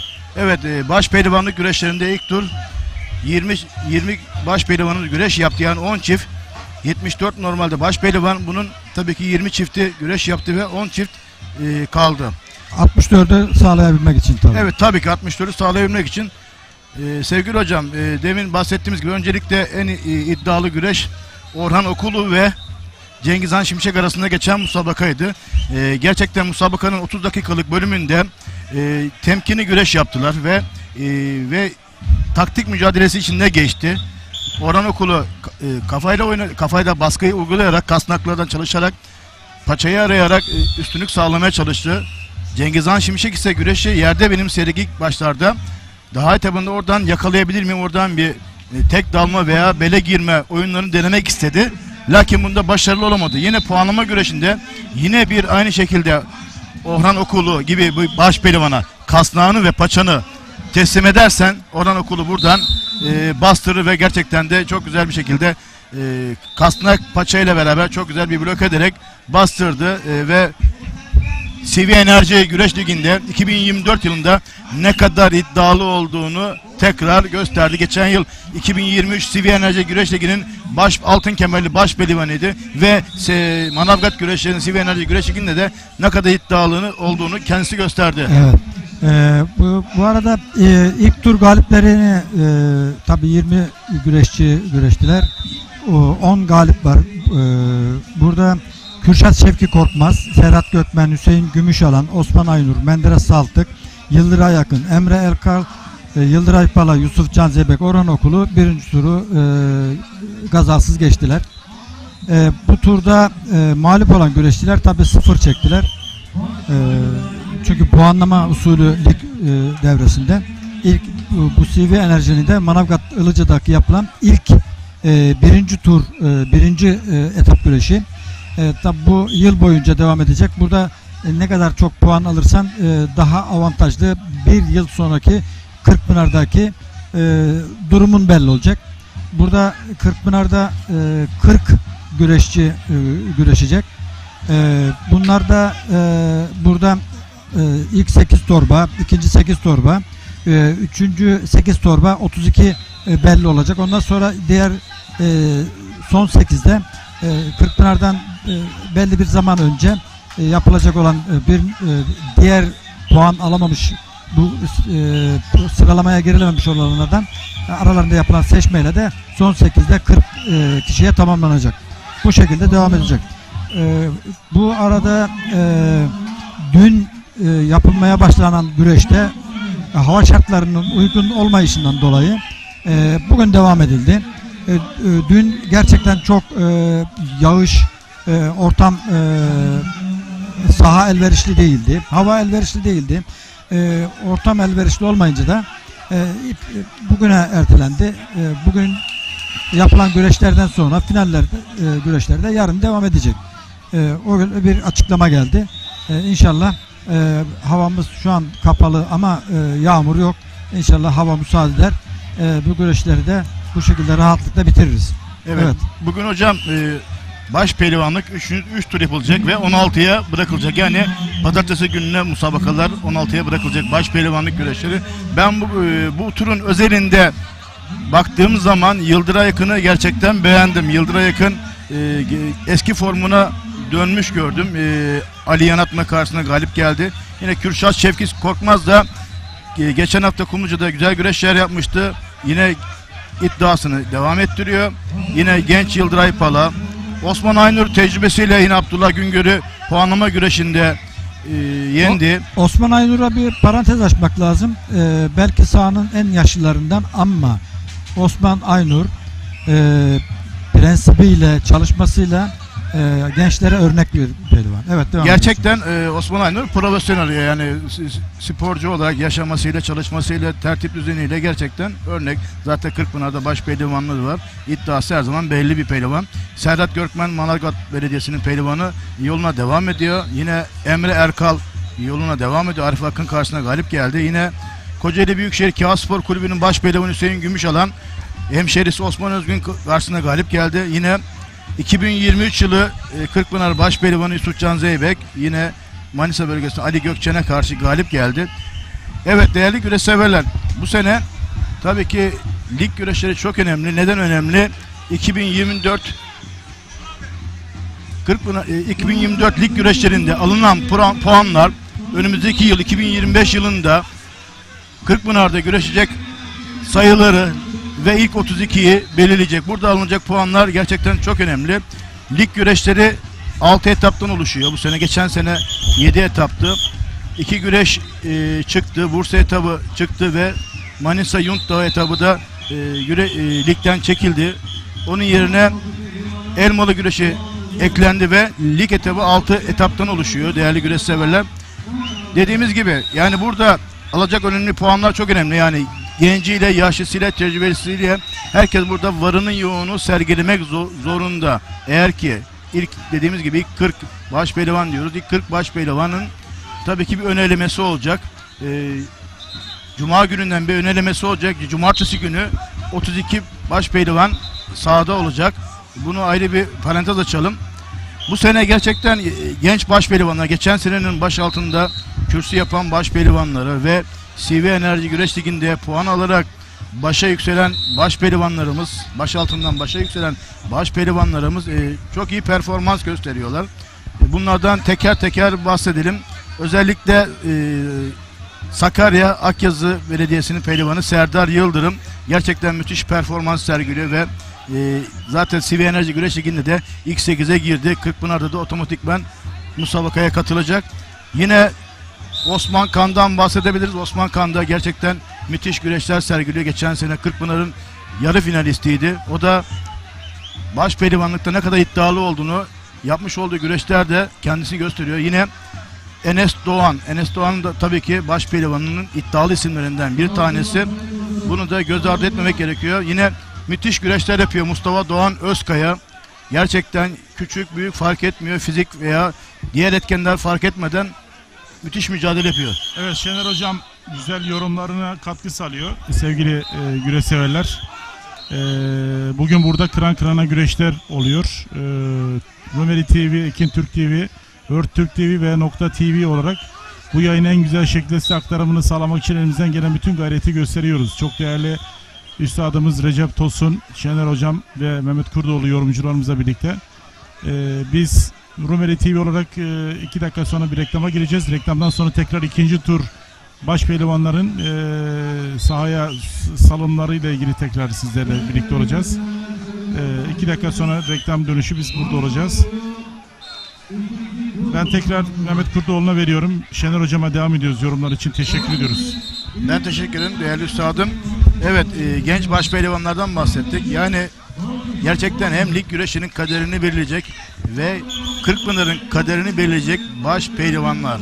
Bunlar genç baş pehlivanlarımız Osman Kan, Serdar Yıldırım, Enes Doğan, Yunus Emre Yaman, Mustafa Doğan Özkaya gibi baş pehlivanlarımız, Mustafa Arslan gibi baş pehlivanlarımız gerçekten büyük bir rekabet içinde diğer abilerine, tecrübeli baş pehlivanlara karşı gerçekten müthiş mücadeleler edecekler.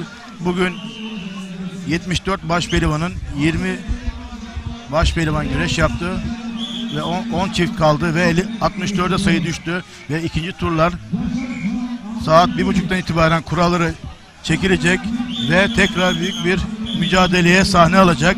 Nerede?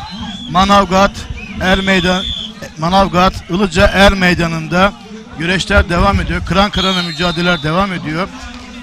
Ne kadar sporcu yarıştı, ne kadar mücadele edildi ve hangi turlardalar? Baş pehlivanlık 74, baş altı 97, büyük orta 122, küçük orta büyük boy 114, küçük orta küçük 325, deste büyük boy 133, deste orta 171, deste küçük 227, ayak boyu 204, toz koparan 185, teşvik 2 88, teşvik 1 94, minik 2 78, minik 1 75 sporcu. Evet değerli güreşsever, 2000'e yakın sporcu var Ilıca Er Meydanı'nda. Değerli üstadım Mehmet Kurdoğlu.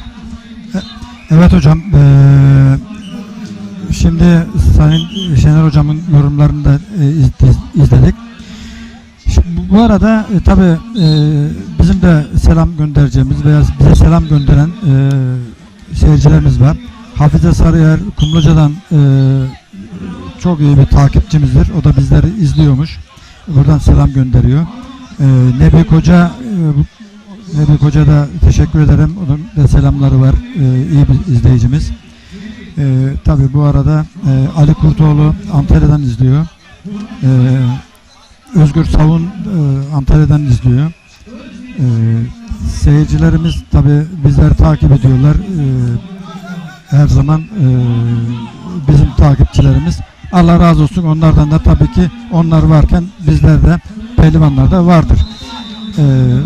Bu arada 2023 yılı en iyi top performansı gösteren Yusuf Can Zeybek, ondan da bahsetmek lazım kısaca.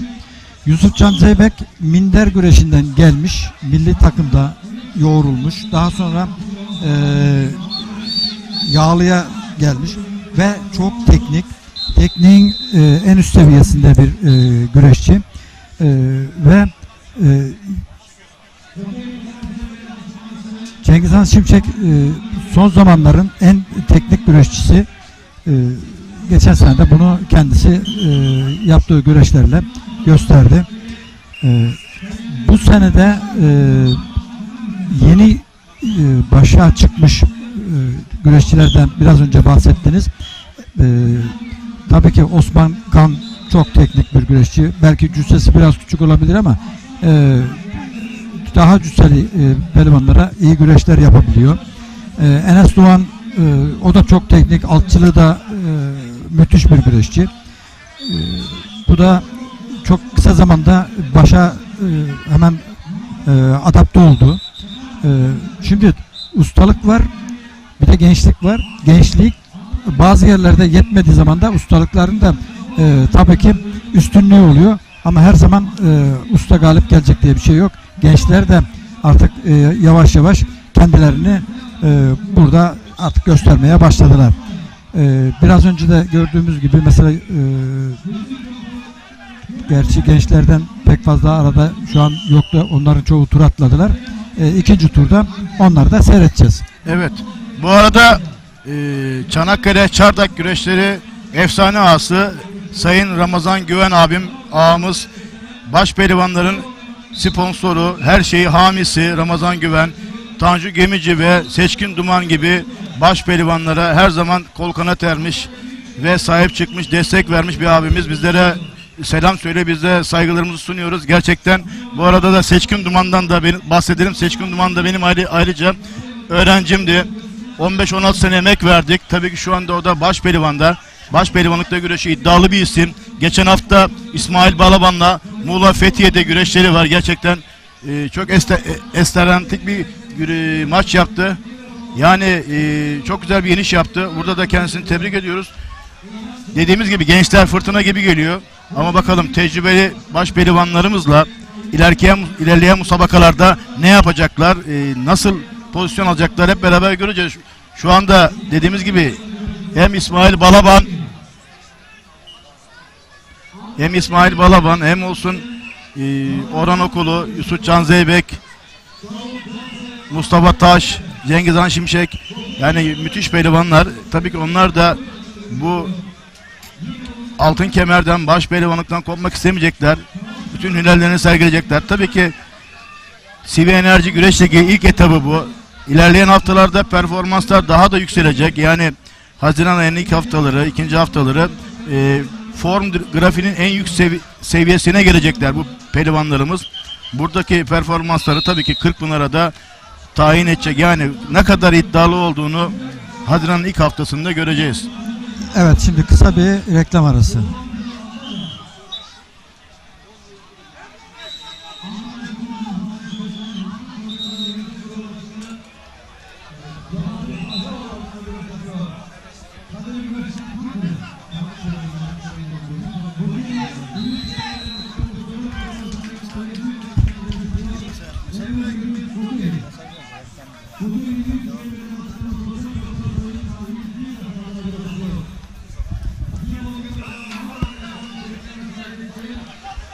Evet değerli güreş severler, alt boylarda mücadeleler devam ediyor. Tabii ki buradaki alt boyda güreş yapanlar başaltı, büyük orta ve diğer boylar. Tabii ki burada CV Enerji Güreş Ligi'nde toplayacakları puanlarla başa yükselme, başaltı boyuna, büyük ortaya ve diğer boylardaki küçük orta büyük boy, küçük orta küçük boy. Tabii ki bunların toplayacağı puanlar çok önemli. Bu puanlarla etap sonunda, yani CV Enerji Güreş Ligi sonunda ona göre pozisyon alacaklar. Yani boy yükselip yükselmedikleri almış oldukları puanlara göre belli olacak. Tabii ki Kırkpınar'da yarışmalar içinde ilk 64'e girmeleri gerekiyor. Hangi boylar? Evet, teşvik boyundan başaltı boyuna kadar ilk 64'e girmeleri gerekiyor. Yani CV Enerji Güreş Ligi'nde puan toplamaları gerekiyor ki Kırkpınar 2025 yılında Kırkpınar'da güreşebilmeleri için bu puanları almaları gerekiyor. Tabi diğer kategorilerde dediğimiz gibi geçen sene CV Enerji Güreş Ligi'nde baş altından başa yükselenler, bir de Elmalı güreşlerinde başaltı şampiyonu başa yükselmişti. Bakalım bu sezon ne gibi kararlar alınacak? Yine aynı kararlar geçerli mi? Elmalı güreşinde birinci olan geçen sene çıkmıştı 2023 yılında. Yine aynısı olacak mı? Ya da toplam etap olarak mı etapın içinde devam edecek mi? Çünkü Elmalı güreşleri CV Enerji Güreş Ligi'ne dahil oldu. Büyük ihtimalle böyle olacağını düşünüyorum. Yine alt boylarda yapılacak olan müsabakalar çok önemli. Burada yapılacak olan sıralamalar da çok önemli. Boy atlama, kategorilerde yükselme çok kıymetli. Kıran kırana mücadeleler var. Burada Ilıca Er Meydanı'nda başaltı boyu, büyük orta, küçük orta büyük boy, küçük orta küçük boy, desteler, deste büyük, deste orta, deste küçük boylar ve alt boylarda müthiş mücadeleler var. 2000'e yakın sporcu Ilıca Er Meydanı'nda. Dün musabakalar başladı cumartesi itibariyle ama sağanak yağış çok etkili oldu ve saha gerçekten çamur içindeydi. Sağanak altındaydı. Musabakaları değerli Federasyon Başkanımız Sayın İbrahim Türkiş nezdinde, yine Manavgat Belediye Başkanımız Niyazi Nefi Kara önderliğinde beraber konuşarak musabakayı teyit ettiler ve pazar gününe devam etmesi için karar aldılar. Gerçekten de doğru bir karar aldılar. Şu anda hava gerçekten çok güzel. 21-22 derece santigrat derecede. Müthiş mücadeleler oluyor. Hakemlerimiz çok güzel. Mücadele çok iyi. Yerinde kararlar veriliyor. Değerli MHK yöneticilerimiz Mehmet Yılmaz ve MHK kurulu burada. Yine Türkiye'nin en kaliteli meydan hakemleri CV Enerji Güreş Ligi'nde. Olmalı mı? Evet olmalı. Türkiye'nin en iyi hakemleri lig güreşinde, CV Enerji Güreş Ligi'nde olmalı. Burada en az hata, minimum hatayla bu musabakayı çıkarmaları gerekiyor. Evet Mehmet Kurtoğlu. Evet hocam, Manavgat'ın yıllarca ağalığını yapmış Manavgat güreş ağası Hasan Özden bu güreşlerde çok emek sarf etti. Çünkü ağalık güreşin olmazsa olmazlarından. Onun için önemli. Ağalığın yaptığı hizmetler önemli. Güreşe verdiği katkılar önemli. Burada daha önceki belediye başkanları da olsun güreşe çok katkıları oldu. Yine şimdiki dönem belediye başkanı Doktor Niyazi Nafi Kara bu da güreşin içinden gelmiş birisi ve bu güreşi kaldığı yerden devam ettiriyor. Burada çok güzel bir organizasyon var. Bu organizasyonu sağlamak kolay değil. Bu örnek bir organizasyon. Tabi ufak tefek eksiklikler vardır ama biz eksiklikler değil de yapılan güzellikleri görmemiz lazım. Sahanın içerisi güzel. Sahanın içerisinde böyle kötü kalabalıklar yok. Her yer, pehlivanların yeri ayarlanmış.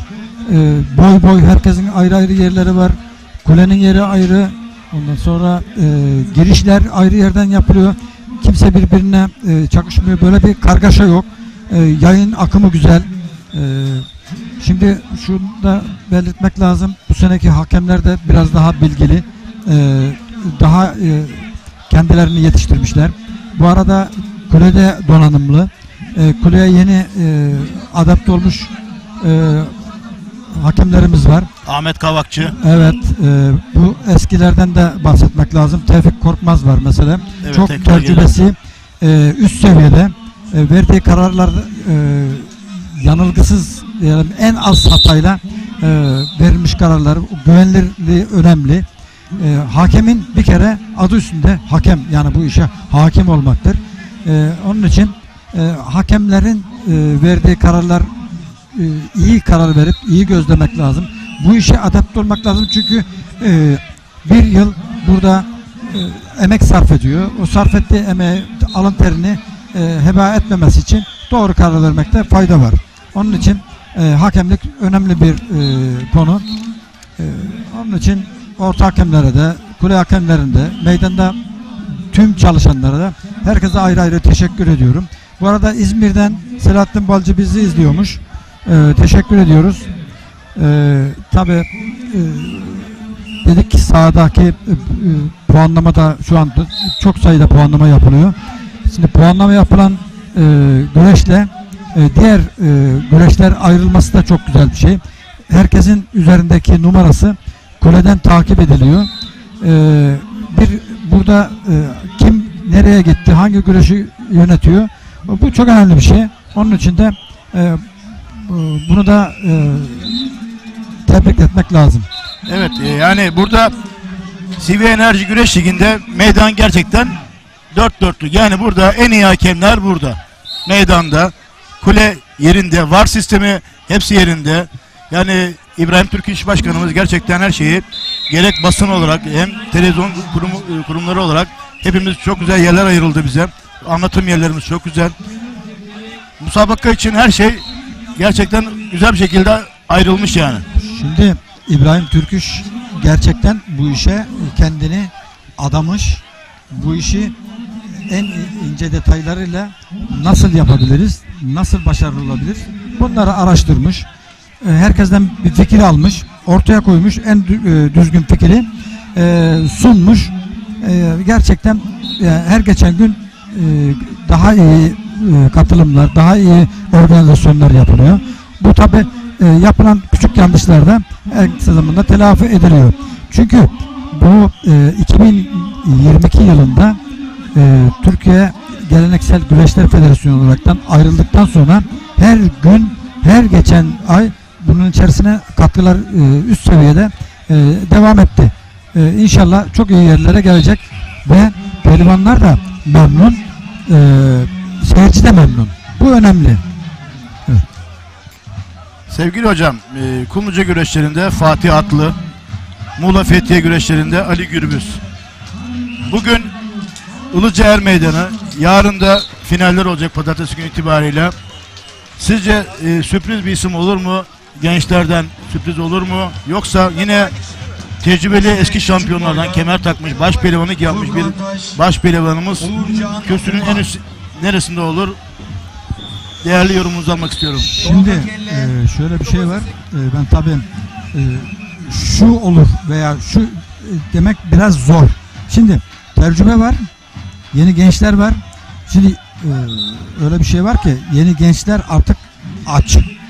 Yani aç demekle üst seviyeye çıkmak için mutlaka çok mücadele edecekler. Çünkü kendilerini burada benimsetmeleri lazım. Yoksa kaybolur giderler. Şimdi eski tecrübeli güreşçilerimizi düşünürsek Orhan Okulu, Ali Gürbüz, Recep Kara, Osman Aynur, ondan sonra yine İsmail Balaban, İsmail Koç, yani bunların tecrübeleri var. Şimdi yağlı güreşte öyle bir şey var ki ummadığın bir adama yenilirsin. Kesinlikle. Ben burada tamam dersin, burada birinci olacağım dersin, en ufak bir olumsuzlukta yenilirsin. Nezle olursun, grip olursun, ondan sonra ayağın ağrır, kolun ağrır. Evet.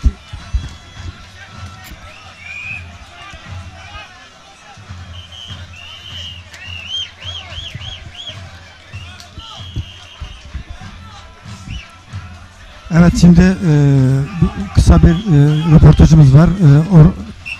Soner Yasak ve ağımızla.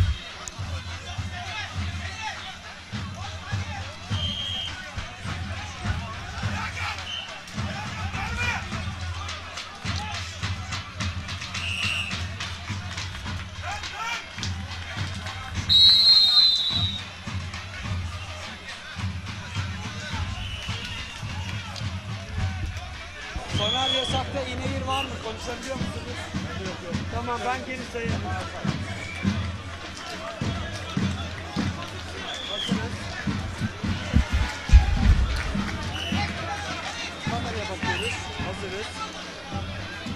Evet sevgili güreş severler, Manavgat Ilıca Er Meydan'dayız. CV Enerji Türkiye Yağlı Güreş Ligi'nin 1. etabında şu anda buradayız. Yanımızda çok değerli isim, sizlerin yakinen tanıdığı güreşin efsane ismi burada. Seyfettin Selim, Kırkpınar güreşlerinin ölümsüz ağası. Bizim de çok kıymetli ağamız Seyfettin Selim'le birlikteyiz. Sayın Selim, neler söylemek istersin? Bugün çok güzel bir hava var. Şimdi bugün Kırkpınar'ın yağlı güreşin ilk güreşi diye geçiyor ama bu 2 güreş daha oldu. Onlar da güzel geçti. Bugün biliyorsun lig güreşi olduğu için burada grana bir güreş olacak bugün. Biz de geçen sene de gelmiştik. Bu sene de geldik. Lig güreşleri burada başlıyor. Kırkpınar'dan sonra bitiyor ama yani bugün burada inanıyorum güzel bir güreş olacak. Sabahtan da oldu. Seyirci güzel. Antalya güreşi biliyor. Destek de veriyor güreşe. Gerek belediye başkanı, gerek buranın güreş ağası. Yani bu yörükler bu güreşi biliyorlar. Destek de veriyorlar. Emeği kendine teşekkür ediyorum. Lig güreşi de gerçekten güreşe bir katkı kattı. Yani güreşe bir heyecan kattı. Yani bir Kırkpınar'ı izlemiyoruz artık. 5-6 tane Kırkpınar'da güreş izliyoruz. İnşallah bugün güzel kazası biraz güreş olur. Herkese iyi seyirler diliyorum. Teşekkür ediyorum. Evet, biraz önce Orhan Okulu Cengiz Han güreşi var. Yani o da yanlış. Başkanla onu konuştum. Biliyorsun Cengiz Han bir ceza aldığı için. Orhan Okulu Cengiz Han yanlış. Geçen İsmail Balaban'la İsmail Koç yanlış. Bunları ne yapıp birbirine düşünmemiz lazım. Bunlar cezadan dolayı oluyor, biliyorsun değil mi? Ceza olduğu için bunlar oluyor. Yoksa ilk 16'ya giren burada birbirine denk gelmiyor ama muhakkak bunları yine burada birbirine denk getirmeyeceğiz. Yanlış bir sistem, yani sistemden dolayı yanlış bir sistem. Orhan Okulu'yla Cengiz Han Şimşek, ikisi de baş pehlivan, ikisi de Kırkpınar baş pehlivanı. Burada birbirine gelmesi yanlış. Geçen hafta biliyorsun İsmail Koç'ta İsmail Balaban denk geldi Kumlu'da. O da yanlıştı. İnşallah bunları düzelteceğiz. Çok teşekkür ederiz ağam. Ben teşekkür ederim. Kolay gelsin. Evet sevgili güreş severler, röportajlarımız devam edecek. Seyfettin Selim'e teşekkür ederiz.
Evet, güreşler yine devam ediyor. Evet sayın seyirciler, röportajımızdan sonra sizle tekrarla beraberiz. Baş pehlivanların kuralları, ondan sonra ikinci tur güreşleri biraz sonra yapılacak. Bu arada Seyfettin Selim ağamız konuştu. Seyfettin Selim ağamız Gerçekten Ataspor'a yağlı güreşe çok büyük değer verdi. Marka oldu. Altın kemerli Kırkpınar ağamız. Kendisine teşekkür ediyoruz. Ataspor'u güreşe vermiş olduğu desteklerden dolayı. Evet, bu arada Rumeli TV, İkin Türk TV, World TV, Nokta TV ortak yayınında sizlerle beraberiz. Manavgat CV Enerji mücadelesinde toplam 1987 tane güreşçi Manavgat Er Meydanı'nda güreş tutuyorlar. Buradaki almış olduğu puanlarla bir yıl sonraki Kırkpınar'a katılma haklarını kazanacaklar.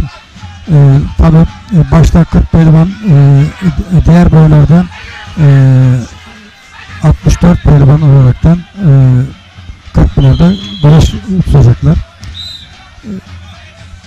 Ali Gürbüz'den bahsedelim biraz. Ali Gürbüz 1987 Korkuteli doğumlu. 650, 651, 658 ve 660. Kırkpınar şampiyonu. Ali Gürbüz 1.97 boyunda. 1.97 boyunda Ali Gürbüz. Yaklaşık 130 kilogram ağırlığında.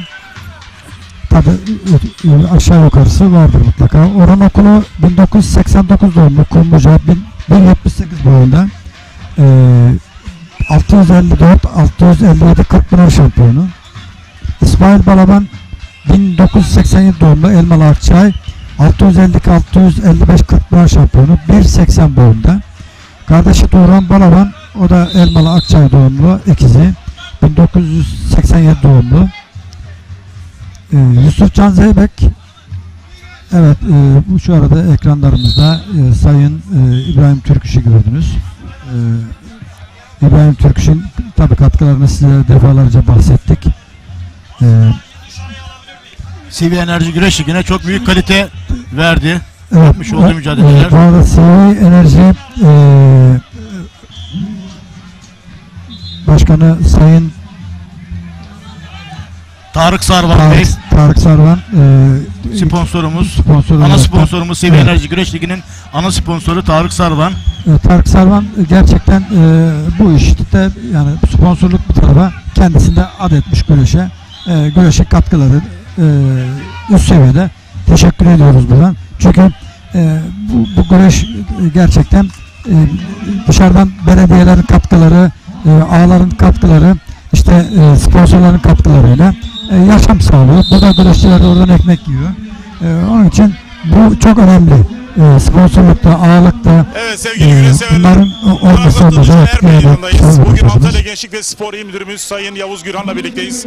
Güreşin her kademesinde Ataspor'u, Peygamber Spor'una destek veren Antalya Gençlik ve Spor İl Müdürümüz Sayın Yavuz Gürhan'la ilgili bugün yapacak olduğumuz röportajı sizlere getireceğiz. Bugün CV Enerji yağlı pehlivan güreşlerinin ilk etap olan Manavgat Ilıca Er Meydanı'ndayız. Sayın Müdürüm, neler söylemek istersiniz? Teşekkür ederim. Siz de görüyorsunuz, inanılmaz bir ortam var. Yağlı pehlivan güreşlerimize ilgi çok yüksek. 1987 yaklaşık 2000 sporcu başvurusu var. 3 gün devam edecek. 3 gün sabah 9'da başlıyor, akşam bitene kadar aynı seyirci heyecanıyla, aynı coşkusuyla izlenen doğalı bir çayır. Özel bir organizasyonlu. İnsanların özel bir ilgisi var. Biz de bu atasporumuza destek olmaya, daha çok paça bağlayan güreşçimizin bu meydanlarda hünerlerini sergilemeleri için bu organizasyonlarda destek olmaya çalışıyoruz. Manavgat yağlı pehlivan güreşlerimizin CV Enerji Ligi'nin ilk etabı bu. Bu anlamda da farklı bir anlamı var. Burada toplanan puanlar sonucunda bir sıralama belirleniyor. Artık baş pehlivanlarımız bu halkın bu coşkusuyla, heyecanıyla biz de onlara eşlik etmeye, destek olmaya devam ediyoruz. Son etapta Elmalı'da oynanacak. Tabii ki Elmalı özel bir etap, son etap. Ama o biliyorsunuz Elmalı'nın bu geleneğimizdeki yeri çok başka. Tarihi güreşlerimizin ilk er meydanı. O da ayrı bir anlam katıyor. Biz bölgemizde Türkiye'nin dört bir tarafında geleneksel spor dallarına olan ilgi her geçen gün artıyor. İnsanları kültürünü, geçmişi, geleceğe bağlayan kültürel faaliyetler, sportif faaliyetlerle de taşlanınca başka bir anlam kazanıyor. Bu anlamda çok anlamlı bir iş. Emek verenlere, başta Sayın Spor Bakanımız olmak üzere geleneksel spor branşlar Federasyonu İbrahim Başkanımıza teşekkür ediyoruz. İşte görüyorsunuz, halk spor denince nasıl bir heyecanla, nasıl bir sevgiyle bir aradalar. Biz sporun bu birleştirici, bu bağlayıcı, bu iyileştiren yönünü kullanmak istiyoruz. İnsanların serbest zamanlarını çoluk çocuklarıyla, aileleriyle böyle güzel spor ortamlarında geçirsin istiyoruz.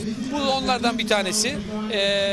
Herkesi bu büyük heyecanı yarın akşamki finallerin sonlanıncaya kadar burada güreş izlemeye davet ediyoruz.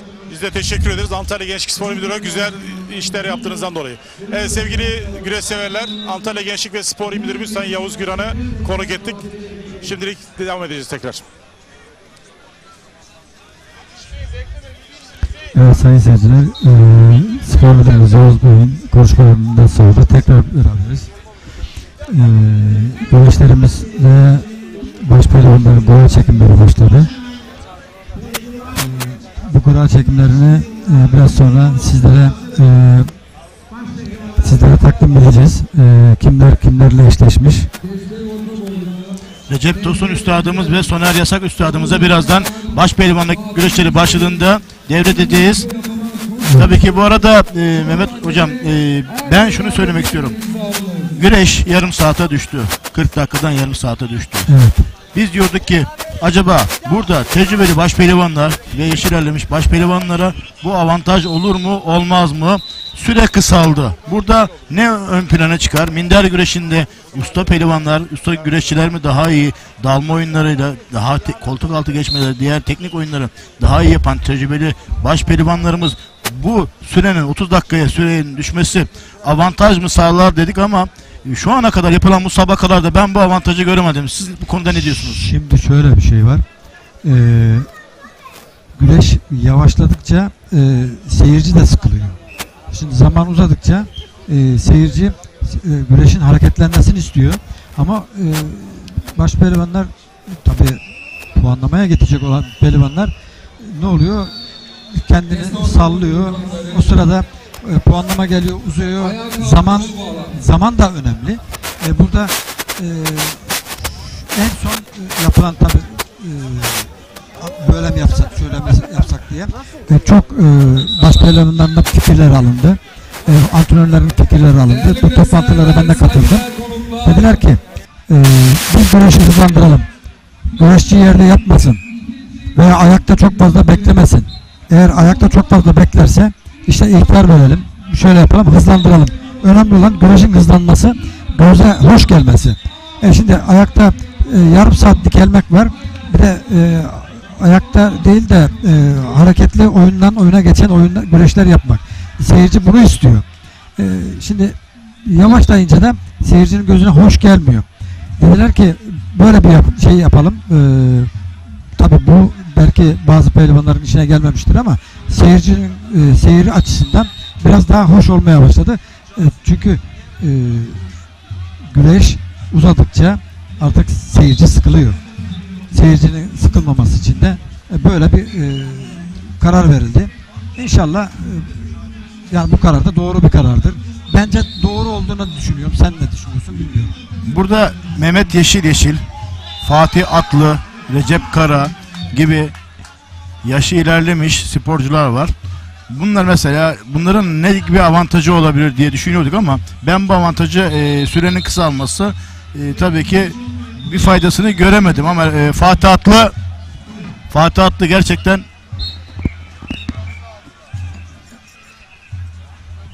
gerçekten Kumluca güreşlerinde kalitesini gösterdi. Baş pehlivan oldu biliyorsun. Fatih Atlı çok teknik bir güreşçi. Ne zaman patlama kuvvetini öne çıkardığını hiç bilemezsin.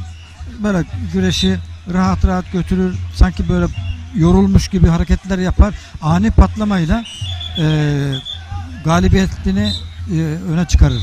Çünkü onun için o tür teknik pehlivanlar ne zaman ne yapacağını bilemezsin. Bu da Osman Aynur da aynı şekilde, Recep Kara da aynı şekilde, Ali Gürbüz de aynı şekilde. Çünkü teknik o tür teknikte güreşçiler ani patlamaları vardır. Şimdi minder güreşinden yağlı güreşe geçen baş pehlivanlarımız var. Öncelikle dünya şampiyonu olmuş, Avrupa dünyada derece yapmış. Ve bunlar tecrübeli minder güreşçileri. Bunlar tabii ki bunların dalma teknikleri daha diğer pehlivanlara, yağlı güreşçilere nazaran daha farklı, daha hızlı, daha çabuk olduğu için acaba dedik bunlara faydası olur mu? Bu baş pehlivanlarımıza olur mu, olmaz mı? Avantaj olur mu ya da dezavantaj olur mu? Ben bu öngörüde bulmuştum ama istediğim şeyi bulamadım. Çok onların için faydalı yani veya avantajlı bir durumu yok. Sadece işte seyircinin şey açısı dedim ya biraz önce, görüş açısı biraz daha hareketli güreş istemesinden dolayı böyle bir karar alındı. Bu arada tabi yine güreşçilerimizin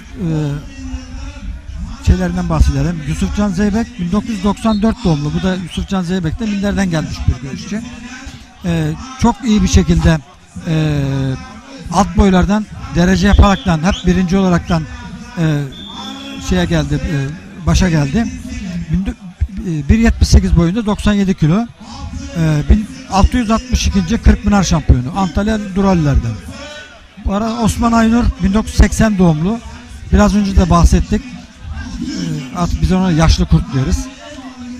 1.90 boyunda 645. Kırkpınar şampiyonu Antalya Serik'ten, Gebiz'den. Recep Kara 1982 doğumlu. 1.85 boyunda Ordu Ünyeli.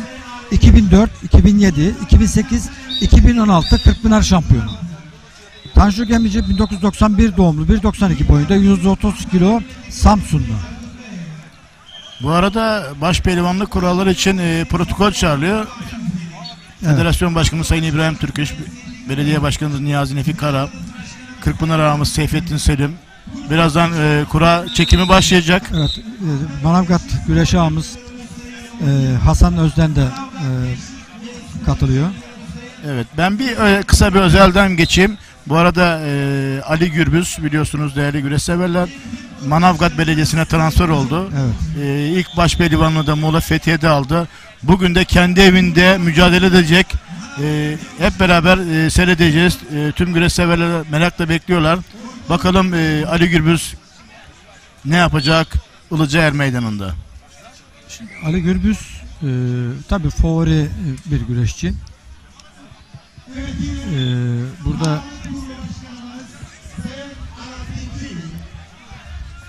Ali Gürbüz son Manavgat'a transfer oldu dediğiniz gibi.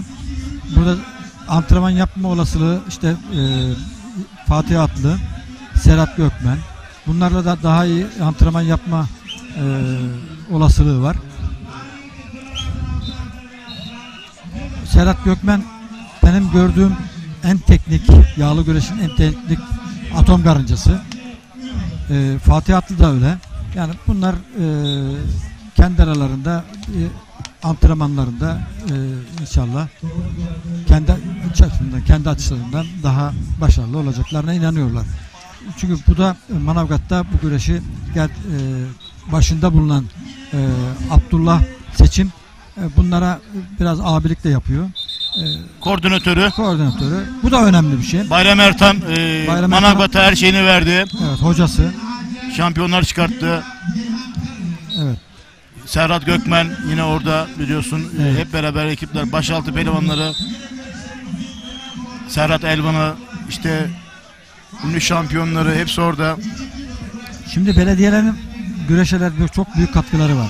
Şimdi gerçek güreşçi yetiştirmek çok zor. Güreşi idare etmek çok zor.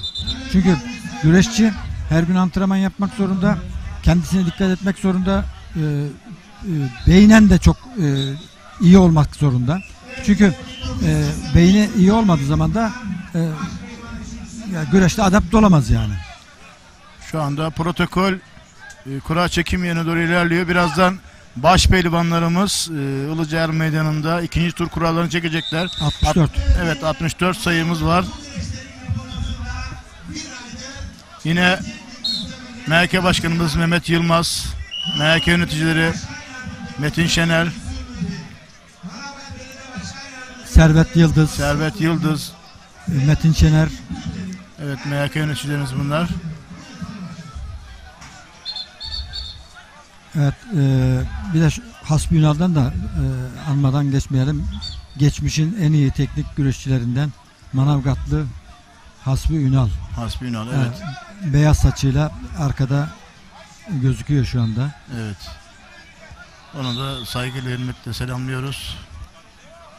Yine 2 altın kemerin ebedi sahibi Ahmet Taşçı ustamız da ekranlarımızda, kura çekim yerinde.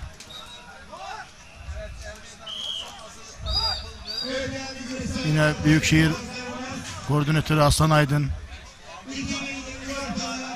Yine değerli hocalarımız, yöneticilerimiz, eski başpehlivan Recep Kılıç,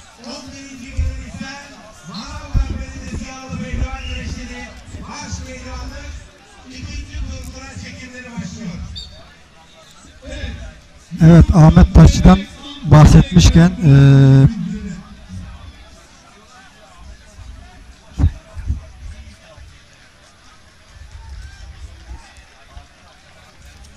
evet, Yusufcan Zeybek şu anda.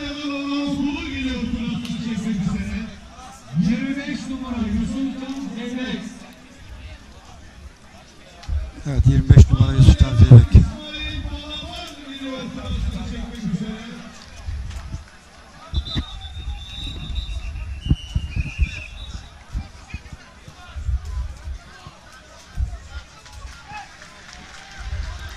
Sarı Fırtına İsmail Oğlu.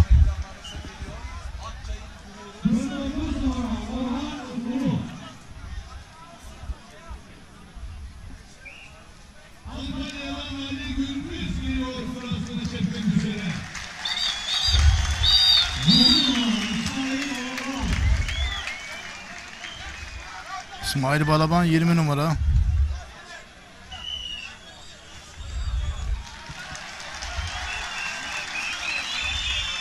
Evet, Antalya Manavgat Belediyesi'nin pehlivanı Ali Gürbüz.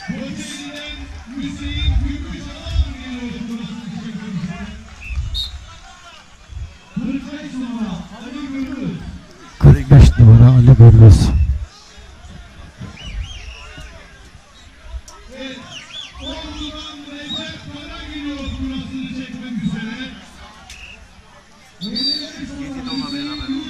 ...55 numara Hüseyin Gümüşalan. 55 numara.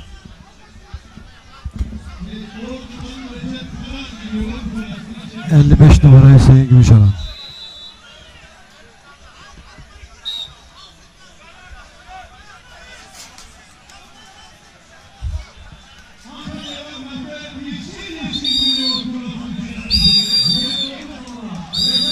...29 numara Recep Kara.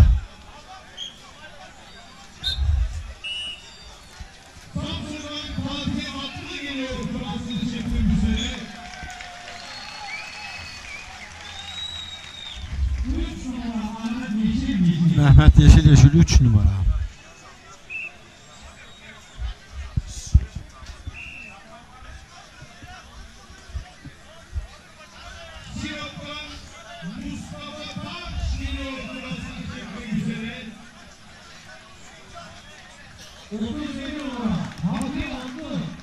...37 numara Fatih Atlı.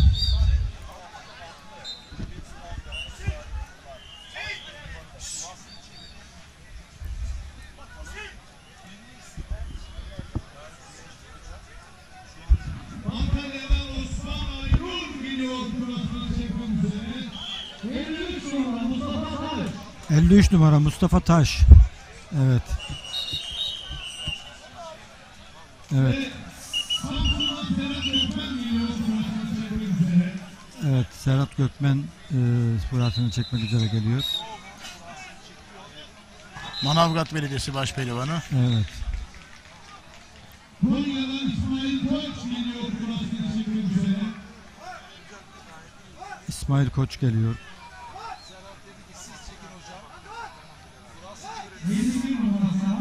21 numara Serhat Gökmen.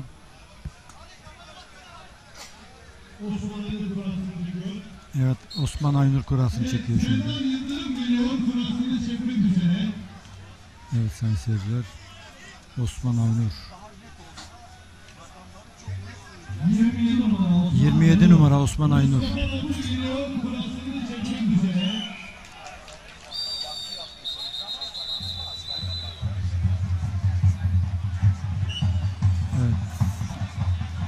Evet. İsmail Koç 5 numara. Serhat Yıldırım kurasını çekiyor.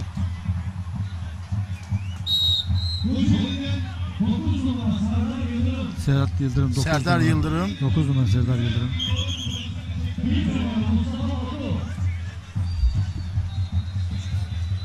Sanki AB grubu var. Sanki 59 numara Ertuğrul Dağdevren.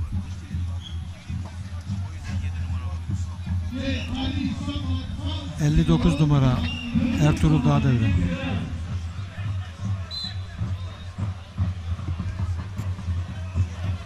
Evet sayın seyirciler.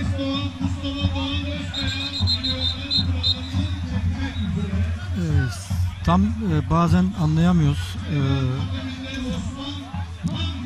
Ses sisteminde, cazgırların anons sisteminde bir Sıkıntı var. sıkıntı var. Dolayısıyla tam olarak eşleşen kuralları veremiyoruz ama birazdan değerli hakemlerimizden değerli kuralların sonuçlarını alacağız Evet. ve tekrarında tek tek anlatacağız kim kiminle eşleşmiş. Tabii. Şimdi biz de bu arada eskilerden bahsedelim. Ahmet Taşçı dedik. Ahmet Taşçı 1990, 1991, 1992, 1993 altın kemerli başpehlivan. Tekrar 1995, 1996, 1997'de tekrar ikinci kemerin sahibi oldu.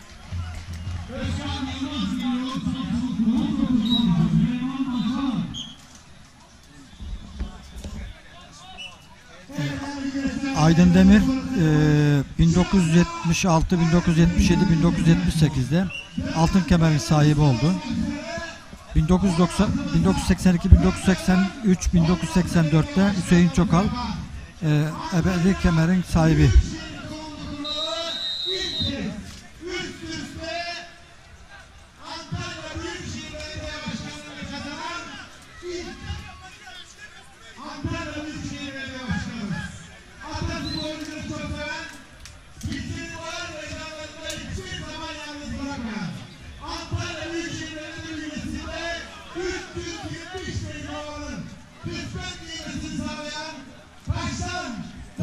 Ordulu Antalya Büyükşehir Evet. Belediye Başkanı Sayın Muhittin Böcek de güreşlere teşrif ettiler. Gerçekten Antalya Büyükşehir Belediyesi Asas Spor Kulübü olarak Ataspor'a büyük destek veriyor ve tabii katkıları aşikar yani. Ordulu Mustafa Bük dedik. 1966, 1967 ve 1968'de altın kemerli başpehlivan. Hüseyin Alkaya 1935, 1936, 1937, 1938, 1939, 1940, 1941 ve 1942'de Kırkpınar'da başpehlivanlığı almış eski güreşçilerimizden.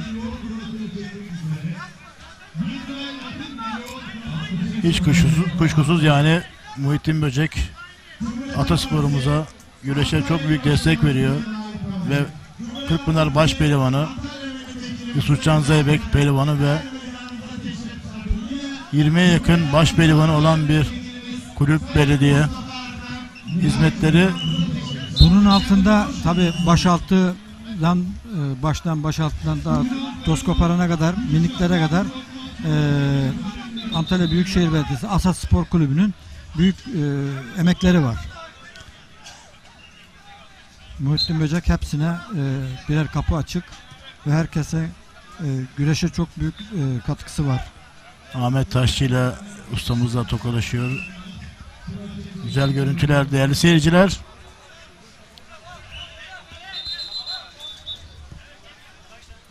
Kura çekimleri de bu arada devam ediyor. Başpehlivanlar. Bu arada yeni gelen protokoller de var. Tabii ki protokollerde kura çekimine katılıyor. Birazdan tek tek kim kiminle eşleşmiş, hepsini ayrıntılı bir şekilde Mehmet hocamla beraber anlatacağız ve daha sonra koltuklarımızı değerli ustamız, üstadımız Recep Tosun ve Soner Yasak'a devredeceğiz. Evet.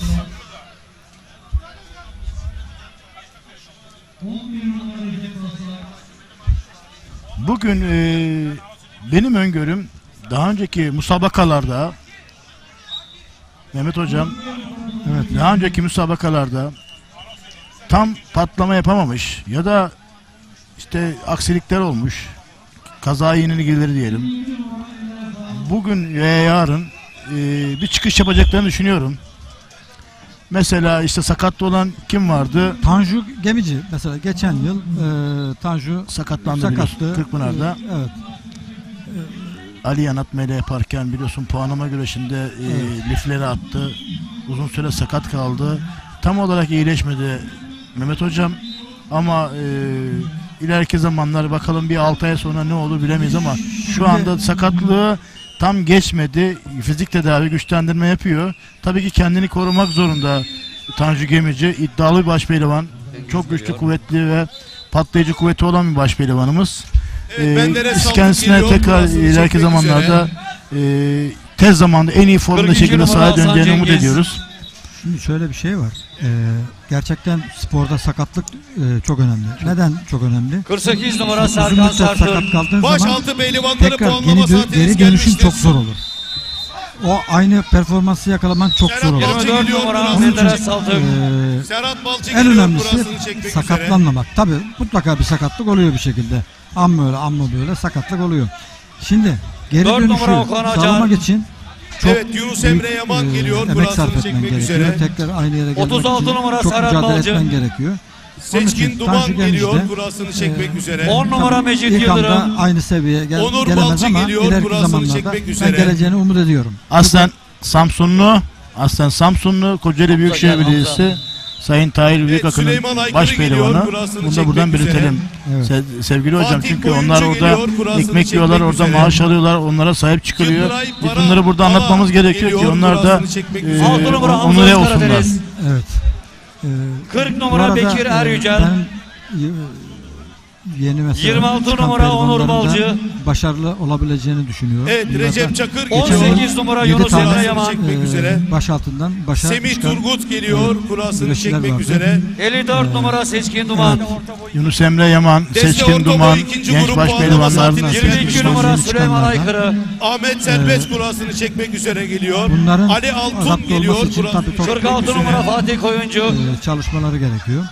Bu arada 28 numara Yıldıray Pala. her zaman Onur söylüyorum Şenel ben, geliyor, burasını çekmek 62 üzere. numara Sade- Recep Çakır.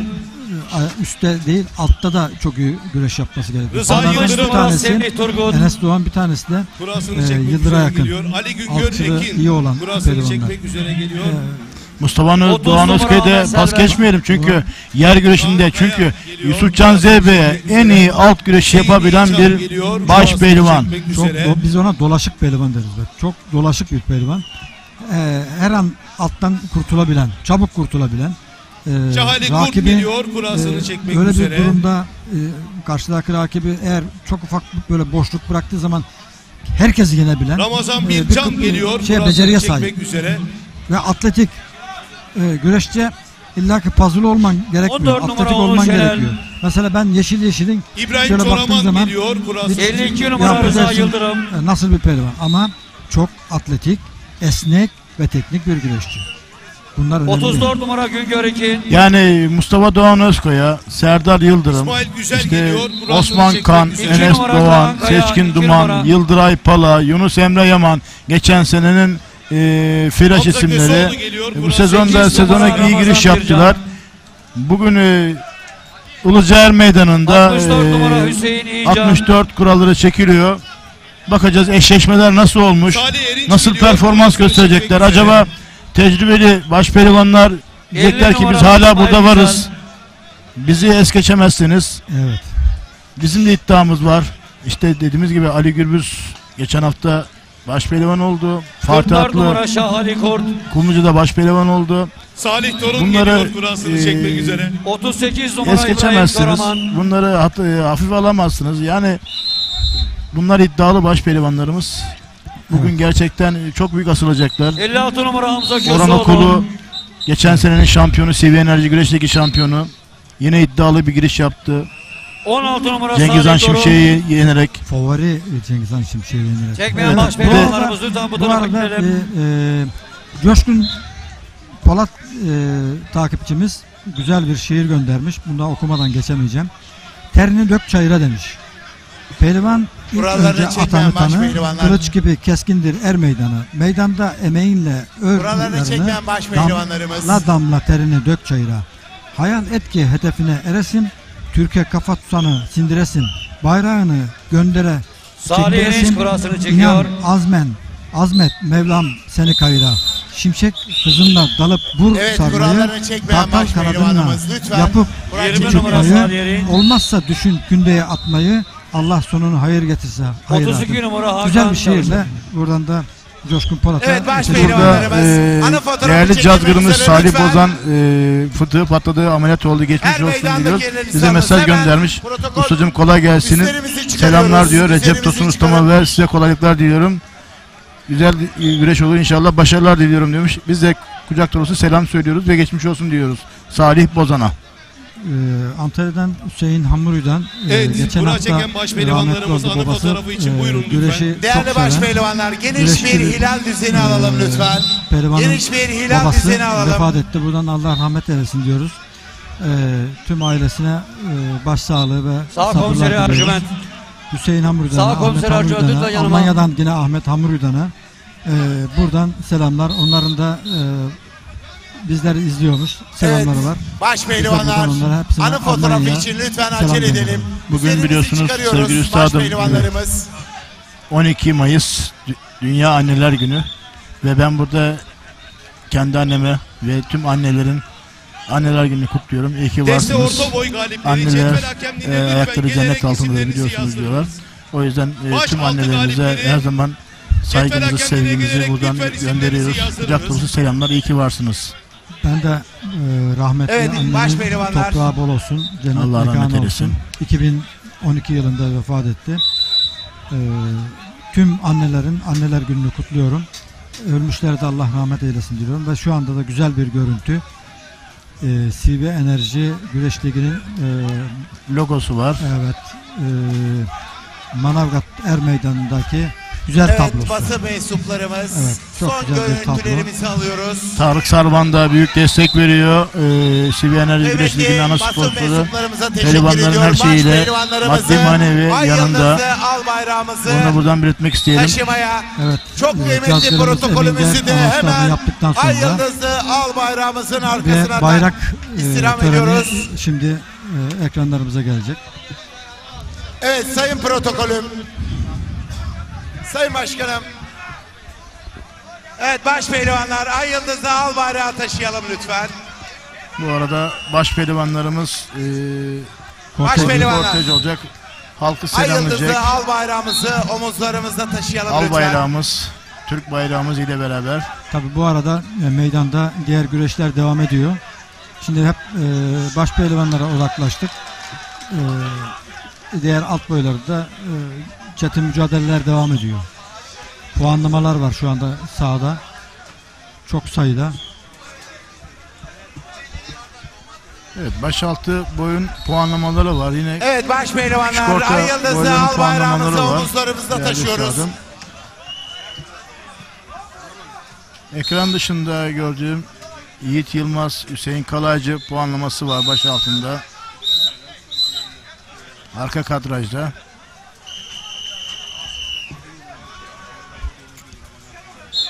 Tabii ki burada alacakları puanlar çok önemli başaltı pehlivanlarının. Çünkü totalde aldığım puanlar Evet, seni olduğunuz yerde baş tam tur pehlivanlığa yapın. yükseltebilir. Baş pehlivanlarımız, İlk 64'e ay girmek için yıldızlı, al bayrağımızı tepkilerden omuzlarımızda taşıyalım mutlaka lütfen. alınan puanlar önemli. Evet. Deste orta boy. Birinci tur, üçüncü Evet, bu grup arada pehlivanları bir kol Antalyalı bağlayın baş arkadaşlar. pehlivanlarla Sayın Bir kol Muhittin bağlayın. Böcek başkanımız. Evet, saygıdeğer güreş fotoğrafı severler, değerli çektirdi. konuklarımız. Deste orta boy. Birinci tur, üçüncü Seyirci, grup pehlivanları. Allah Allah. sahayı doldurdu. İllallah.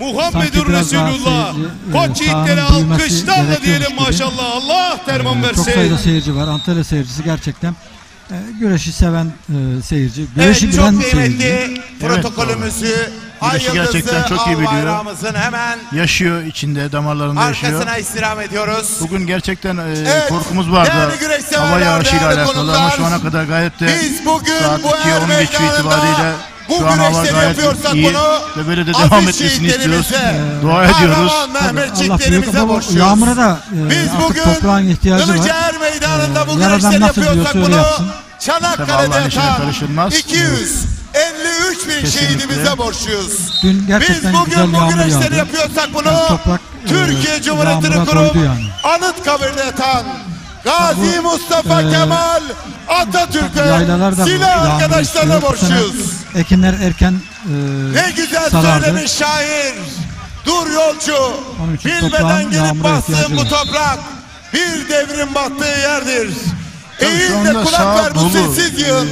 Bir Tabii bu vatan sahanın biraz kalbine eksilmesi attığı lazım yerdir. üstadım. Neden Biz de eksilmesi diyoruz lazım? ki, Bu sahanın eksilmeden o rengini baş aziz pehlivanları şehitlerimden salamazsınız. almış. Tabii Benim çok sayıda ay puanı var. yıldızlı Değerli albayrağım. MHK Sen yönetimimiz, MHK gönderlerden kurulu, inmeyeceksin. değerli kule hakemlerimiz tabii ki Senin bunu gölgende görüyorlar. doğduk. Ona Senin göre gölgende boy salımını öleceğiz. yapacaklar. Senin destanını okuduk. Şimdi, senin destanını yazacağız. MHK demişken, Seni yere indirmeye MHK çalışanların gerçekten oyununu bozacağız. görevini, ezan sesleri dinmeyecek. iyi şekilde Şanlı yapıyor. bayrak inmeyecek. Vatan Bak, önceki bölünmeyecek. küçük aksaklıklar Tom artık yavaş Meister. yavaş giderildi. Burada Hakemlerin eğitim de Albayrağımızı bu arada Ramazan Güven ağamız ayakta alkışlıyoruz. mesaj göndermiş. Başarılar diliyorum. Takipteyim demiş. Sizi izliyoruz demiş. Biz de kucak dolusu selam söylüyoruz. Ramazan Güven ağamıza. Biz de Ramazan Güven'e kadar selamlar. İyi seyirler diliyorum. Evet, şu an bayrak kortej yürüyüşü yapılıyor. Baş pehlivanların eşliğinde. Önde davul zurna ekibi.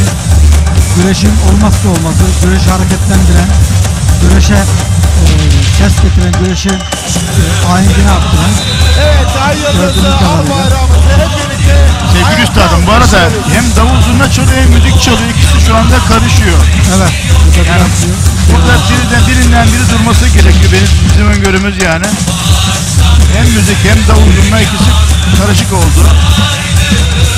Şu anda Fatih Atlı, Orhan Okulu, Ali Gürbüz, Kaan Kaya, Yıldıray Akın, Ünal Karaman, Mustafa Doğan Özkaya, Serhat Gökmen, Mustafa Arslan, Fatih Atlı, Evet, ay yıldızlı Ali Gürbüz, albayrağımızı hep Ali birlikte Gürbüz. ayakta alkışlıyoruz. tüm baş pehlivanlarımız şu anda Recep Çakır,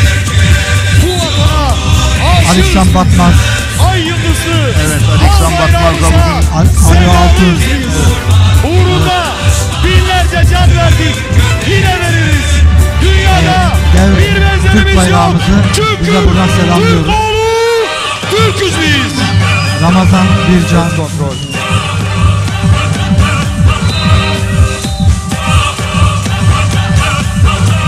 Kutsaldır. kortej Ay yıldız. İstiklal Marşı. Türk İş, Vatanımıza göz dikenlere Niyazi Nesin Kara, bırakmayız. Denizli'de kortejde Bir karış toprağımızı, Enes Doğan, bizi sindirmeye çalışan Turulda Devren, tüm hainlere karşı Hasan Cengiz, 1071'de Alparslan'ım, 1453'te Fatih, Faruk Aksoy, 19 Mayıs'ta Başkomutan, tüm dünyanın saygı duyduğu lider Mustafa Kemal Atatürk'üm.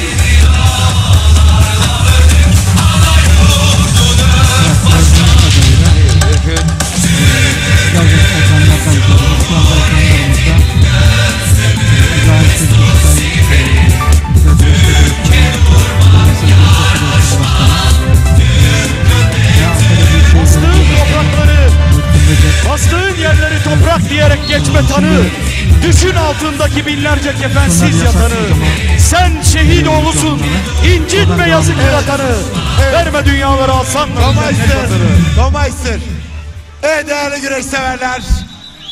Ay yıldızlı al bayrağımızı, baş pehlivanlarımızı şöyle son kez Coşkuyla bir Evet alkış sevgili istiyorum. güreşseverler, tekrar kaldığımız yerden devam ediyoruz. Mehmet Kurtoğlu'na çok teşekkür ederiz.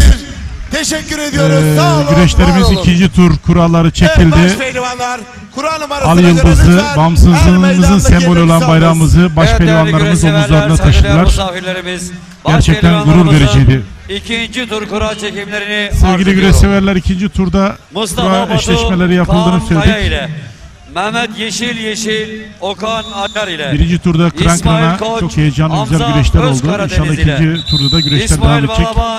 Ramazan Rumeli Bircan TV, ile Ekin Türk Serdar TV Yıldırım, Mecit ve Yıldırım ile Recep Taslar, Nokta TV, Ali World Altun Türk ile TV olarak Duran ortak Balaban, yayında Onur sizlerin Şener karşınıza Elmalı Ilıca Er Mustafa Meydanı'nda Doğan Özkaya, beraberiz. Salih Dorum ile Türkiye Osman Geleneksel Kan, Yağlı Yunus Güreşler Emre Yaman Federasyonu ile Başkanı İbrahim Türk Süleyman biraz sonra Başar, röportajımızı Salih gerçekleştireceğiz. Meriç ile Bundan önce Özkan Antalya Yılmaz, Gençlik ve Spor İl Müdürü Süleyman Sayın Yavuz Aykırı Gürhan'la ile röportajımızı yaptık. Durmuş Altın, Seyfettin Menderes Selim Ağam'la Saltık ile röportajımızı Yusuf Can gerçekleştirdik. Zeybek, Üçüncü Onur tur Balcı ile kura eşleşmeleri Osman yapılmadan Aynur, önce Yıldıray Sayın Fada Federasyon ile Başkanımıza da Recep Kara, röportajımızı Ahmet Serbest ile gerçekleştireceğiz. Faruk Akkoyun, Hakan Çalışır ile Manavgat Ilıca Er Meydanı'nda Kürşat Şevki Korkmaz, muhteşem bir hava var. Güngör İlkin Dünkü ile havaya göre Enes bugün Doğan, Serhat güzel bir Batı hava. ile Fatih Anlı, İbrahim Çoraman ile Ali İhsan Batmaz, Bekir Eryücel ile Tanju Gemici, Hasan Cengiz ile Nedim Gürel,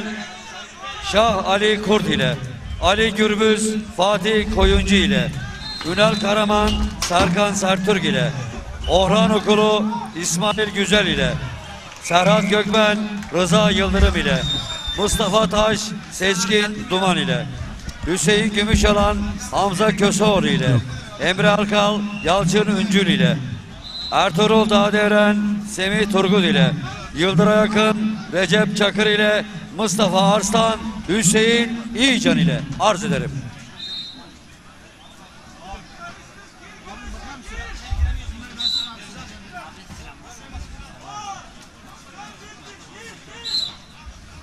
Evet, çok değerli başpehlivanlarımız, lütfen sıraya geçelim. Sahanın bu tarafına gelelim. Ses kontrol. Evet başpehlivanlar, Kur'an numarasına göre lütfen sıraya geçelim.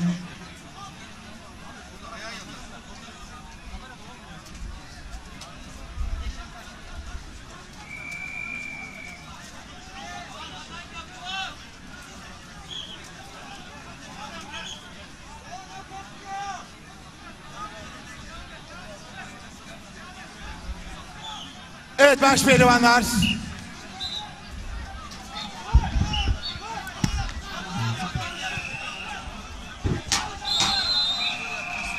Evet değerli güreş severler, değerli konuklarımız.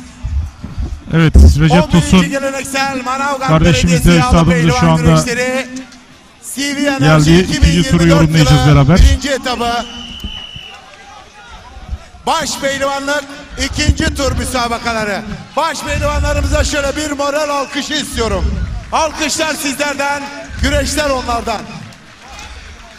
Evet, başpehlivanlar birazdan yağlanıp huzur peşrevine çıkacaklar. Antalya Büyükşehir Belediye Başkanımız Serhat Balcı, Hacı Serhat Balcı ekranlarda. Böcek Beyefendi adına güreş yapıyor. Ali Gürbüz, Orhan Yine bugün Okulu, burada İsmail Balaban, Yusuf tarihi Can Zeybek. Elmalı güreşlerimizin güreş ağası Çetin Maden, Çetin Mermercilik Yönetim Kurulu Başkanı Sayın Hakan Çetin adına güreş yapıyor. Mustafa Batu. Evet, şu anda Antalya, başpehlivanlar salavatlanıyor. Yalova Altınova Belediye Başkanımız Sayın Yasemin Fazlaca hanımefendi adına güreş yapıyor. Bugün evet, burada Rumeli TV, Ekin Türk TV, World Türk TV ve Nokta TV olarak ortak yayınımız. Çok değerli üstadımız Recep Tosun'la birlikte sizlere en iyi şekilde aktarmaya çalışacağız.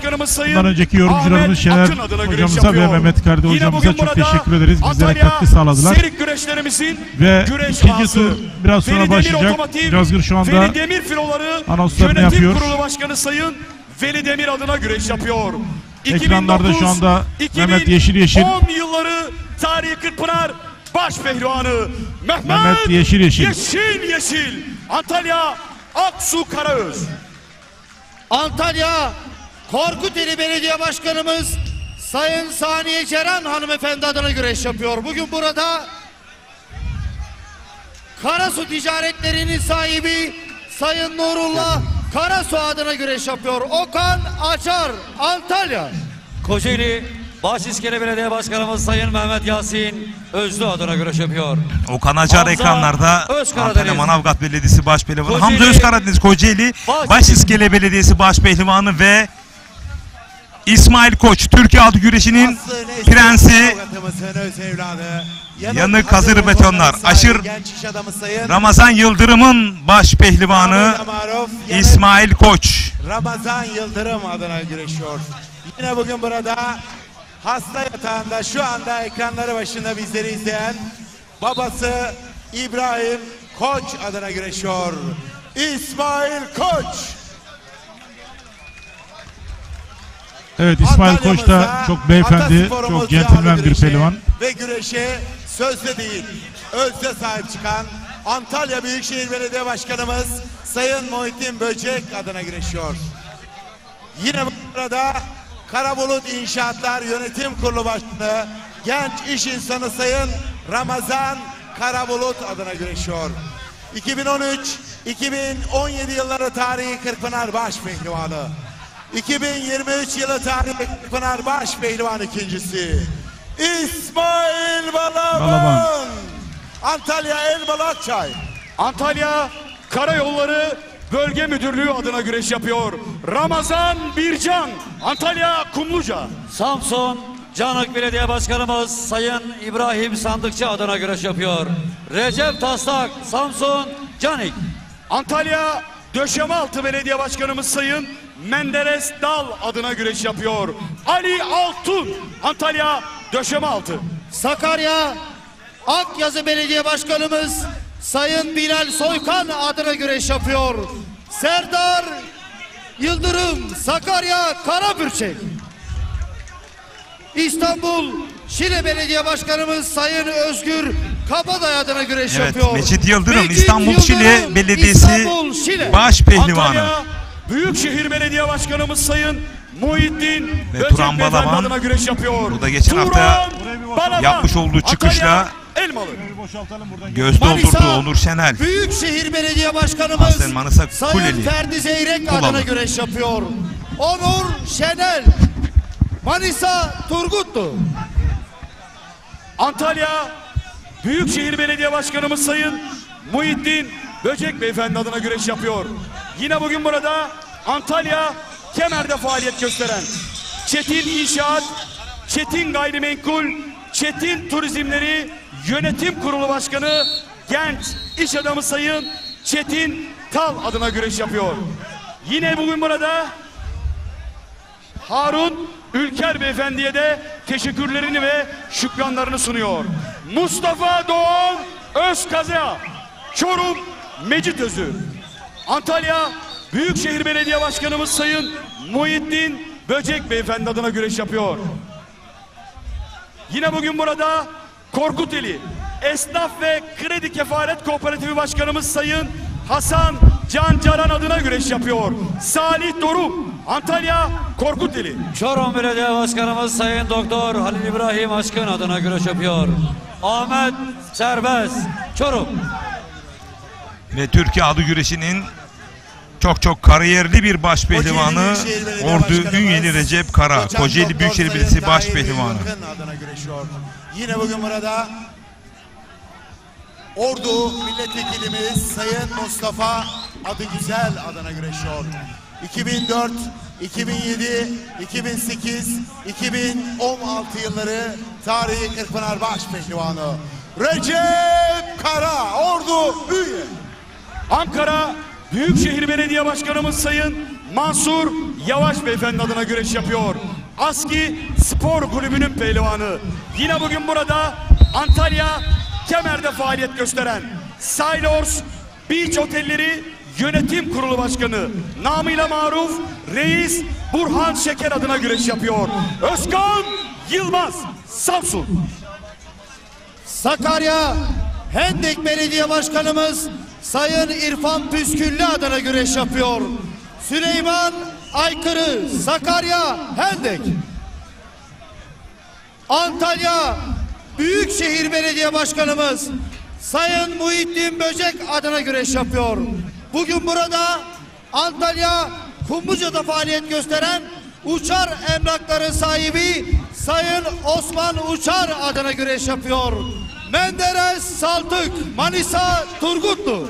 Antalya'da faaliyet gösteren İltemir Emlak, İltemir İnşaatleri Yönetim Kurulu Başkanı Sayın Hasan İltemir adına güreş yapıyor. Yine bugün burada Serkan Şener adına güreş yapıyor.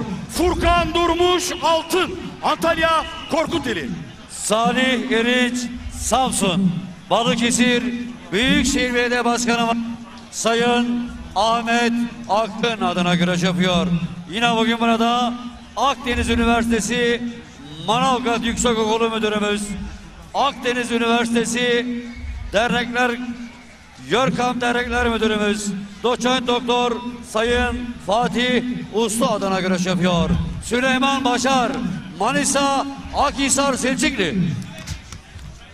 İstanbul Gençlik Spor İl Müdürlüğü adına güreş yapıyor. Bugün burada Marmara Eloksal Limited şirketleri sahibi Sayın Erdem Gülfidan adına güreş yapıyor. Serhat Balcı, Samsun. Antalya Muratpaşa Belediye Başkanımız Avukat Sayın Ümit Uysal adına güreşiyor. Yine bugün burada Finike'de faaliyet gösteren Erdoğan İnşaatların sahibi genç iş adamı Sayın Emrah Erdoğan adına güreşiyor. 2023 yılı tarihi Kırkpınar Başaltı birincisi meydanlarımızın Çiçeğiburnu'nda baş pehlivanı Enes Doğan, Antalya Elmalı Yuva. Antalya Büyükşehir Belediye Başkanımız Sayın Muhittin Böcek adına güreşiyor.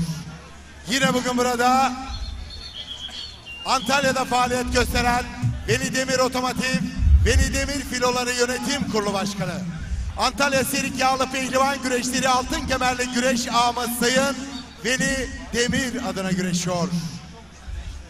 Cumhuriyetimizin kuruluşunun 100. yıl baş pehlivanı, Türkiye Cumhuriyeti baş pehlivanı Yusuf Can Zeybek, Antalya Kepez Dureller. Tokat Belediye Başkanımız Sayın Mehmet Kemal Yazıcıoğlu adına güreş yapıyor. Onur Balcı, Tokat Erbaa. Çorum Belediye Başkanımız Doktor Sayın Halil İbrahim Aşkın adına güreş yapıyor. Bekir Eryücel, Çorum.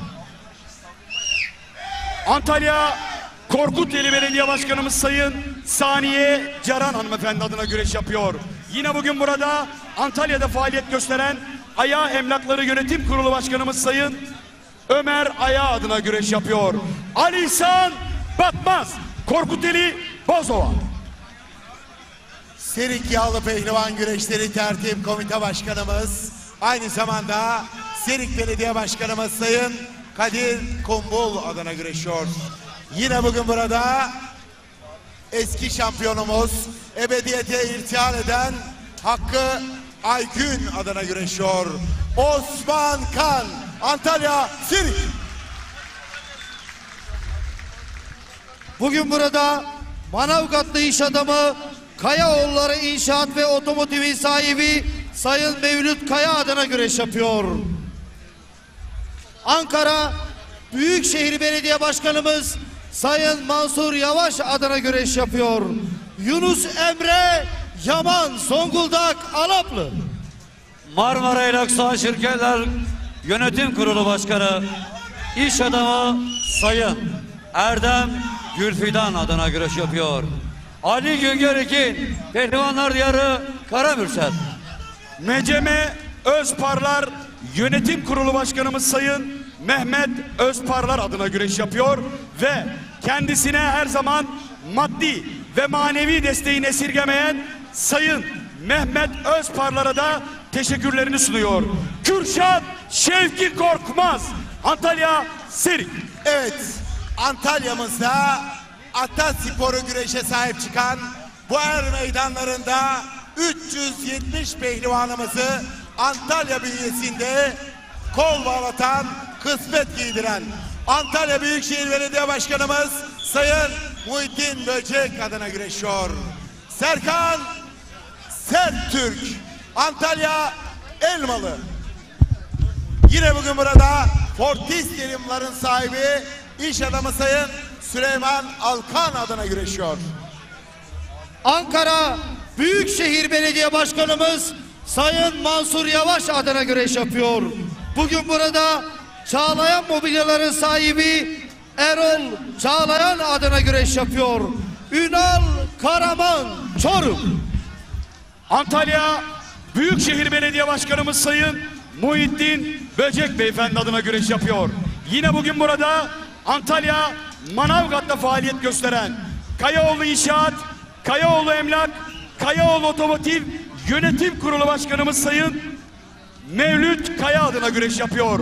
Şahali Kurt, Korkuteli Yeşilyayla. Kocaeli Büyükşehir Belediye Başkanımız Doçent Doktor Sayın Tahir Büyükakın adına güreş yapıyor. Yine bugün burada Kocaeli Baş İskele'de faaliyet gösteren Erdem Taş ve elektrik makine sahibi ünlü iş adamı Sayın Ali Ömer Erdem adına güreş yapıyor. Nedim Gürel, Kocaeli Gölcük. Deste orta boy pehlivanlarımızın puanlama saati gelmişti. Antalya Büyükşehir Belediye Başkanımız Sayın Muhittin Böcek Beyefendi adına güreş yapıyor. İbrahim Çoraman, Antalya Elmalı. Evet, 11. Manavgat Belediyesi Yağlı Pehlivan Güreşleri Tertip Komite Başkanımız. Aynı zamanda Manavgat Belediye Başkanımız Doktor Sayın Niyazi Nefi Kara adına güreşiyor. 2014 yılı tarihi Kırkpınar Baş Pehlivanı Fatih Atlı Samsun Ladik. Kocaeli Büyükşehir Belediye Başkanımız Doçent Doktor Sayın Tahir Büyükakın adına güreş yapıyor. Yine bugün burada Çanakkale Çardak güreşlerimizin efsane güreş ağası Sayın Ramazan Güven adına güreş yapıyor. Seçkin Duman, Kocaeli. Antalya Büyükşehir Belediye Başkanımız Sayın Muhittin Böcek adına güreşiyor. Yine bugün burada Fortis Tarımların sahibi genç iş adamı Sayın Süleyman Alkan adına güreşiyor. 2022 yılı tarihi Kırkpınar Baş Pehlivanı Mustafa Taş, Sinop Duran. Antalya Büyükşehir Belediye Başkanımız Sayın Muhittin Böcek Beyefendi adına güreş yapıyor. Yine bugün burada Fortis Tarımları Yönetim Kurulu Başkanımız Sayın Süleyman Alkan adına güreş yapıyor. 2006 yılı tarihi Kırkpınar Baş Pehlivanı Osman Aynur, Antalya Serik Gebiz. İstanbul Çatalca Belediye Başkanımız Sayın Erhan Güzel adına güreşiyor. Yine bugün burada Uğur Mozaik Aydınlatmaların sahibi genç iş insanı Sayın Murat Alkuş adına güreşiyor. 2023 yılı CV Enerji Türkiye Yağlı Güreş Ligi baş altı ikincisi Dualı Şehirler Meydanlarımızın Çiçeğiburnu'nda baş pehlivanı Yıldıray Pala, Samsun. Büyük orta galipleri çok acele pehlivan giriş bölümüne giderek kurallarınızı çekiniz.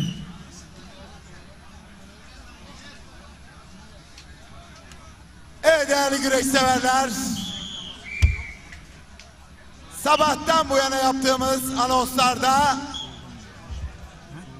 Manavgat Belediye Başkanlığı görevine gelir gelmez Serhat Gökmen, Fatih Atlı gibi güçlü olan Manavgat güreş takımına megastar Ali Gürbüz'ü ekleyerek Manavgat Belediyesi Güreş Kulübü'nün gücüne güç katan 11. geleneksel Manavgat Belediyesi Yağlı Pehlivan Güreşleri Tertip Komite Başkanımız, aynı zamanda Manavgat Belediye Başkanımız Doktor Sayın Niyazi Nefi Kara adına güreşiyor.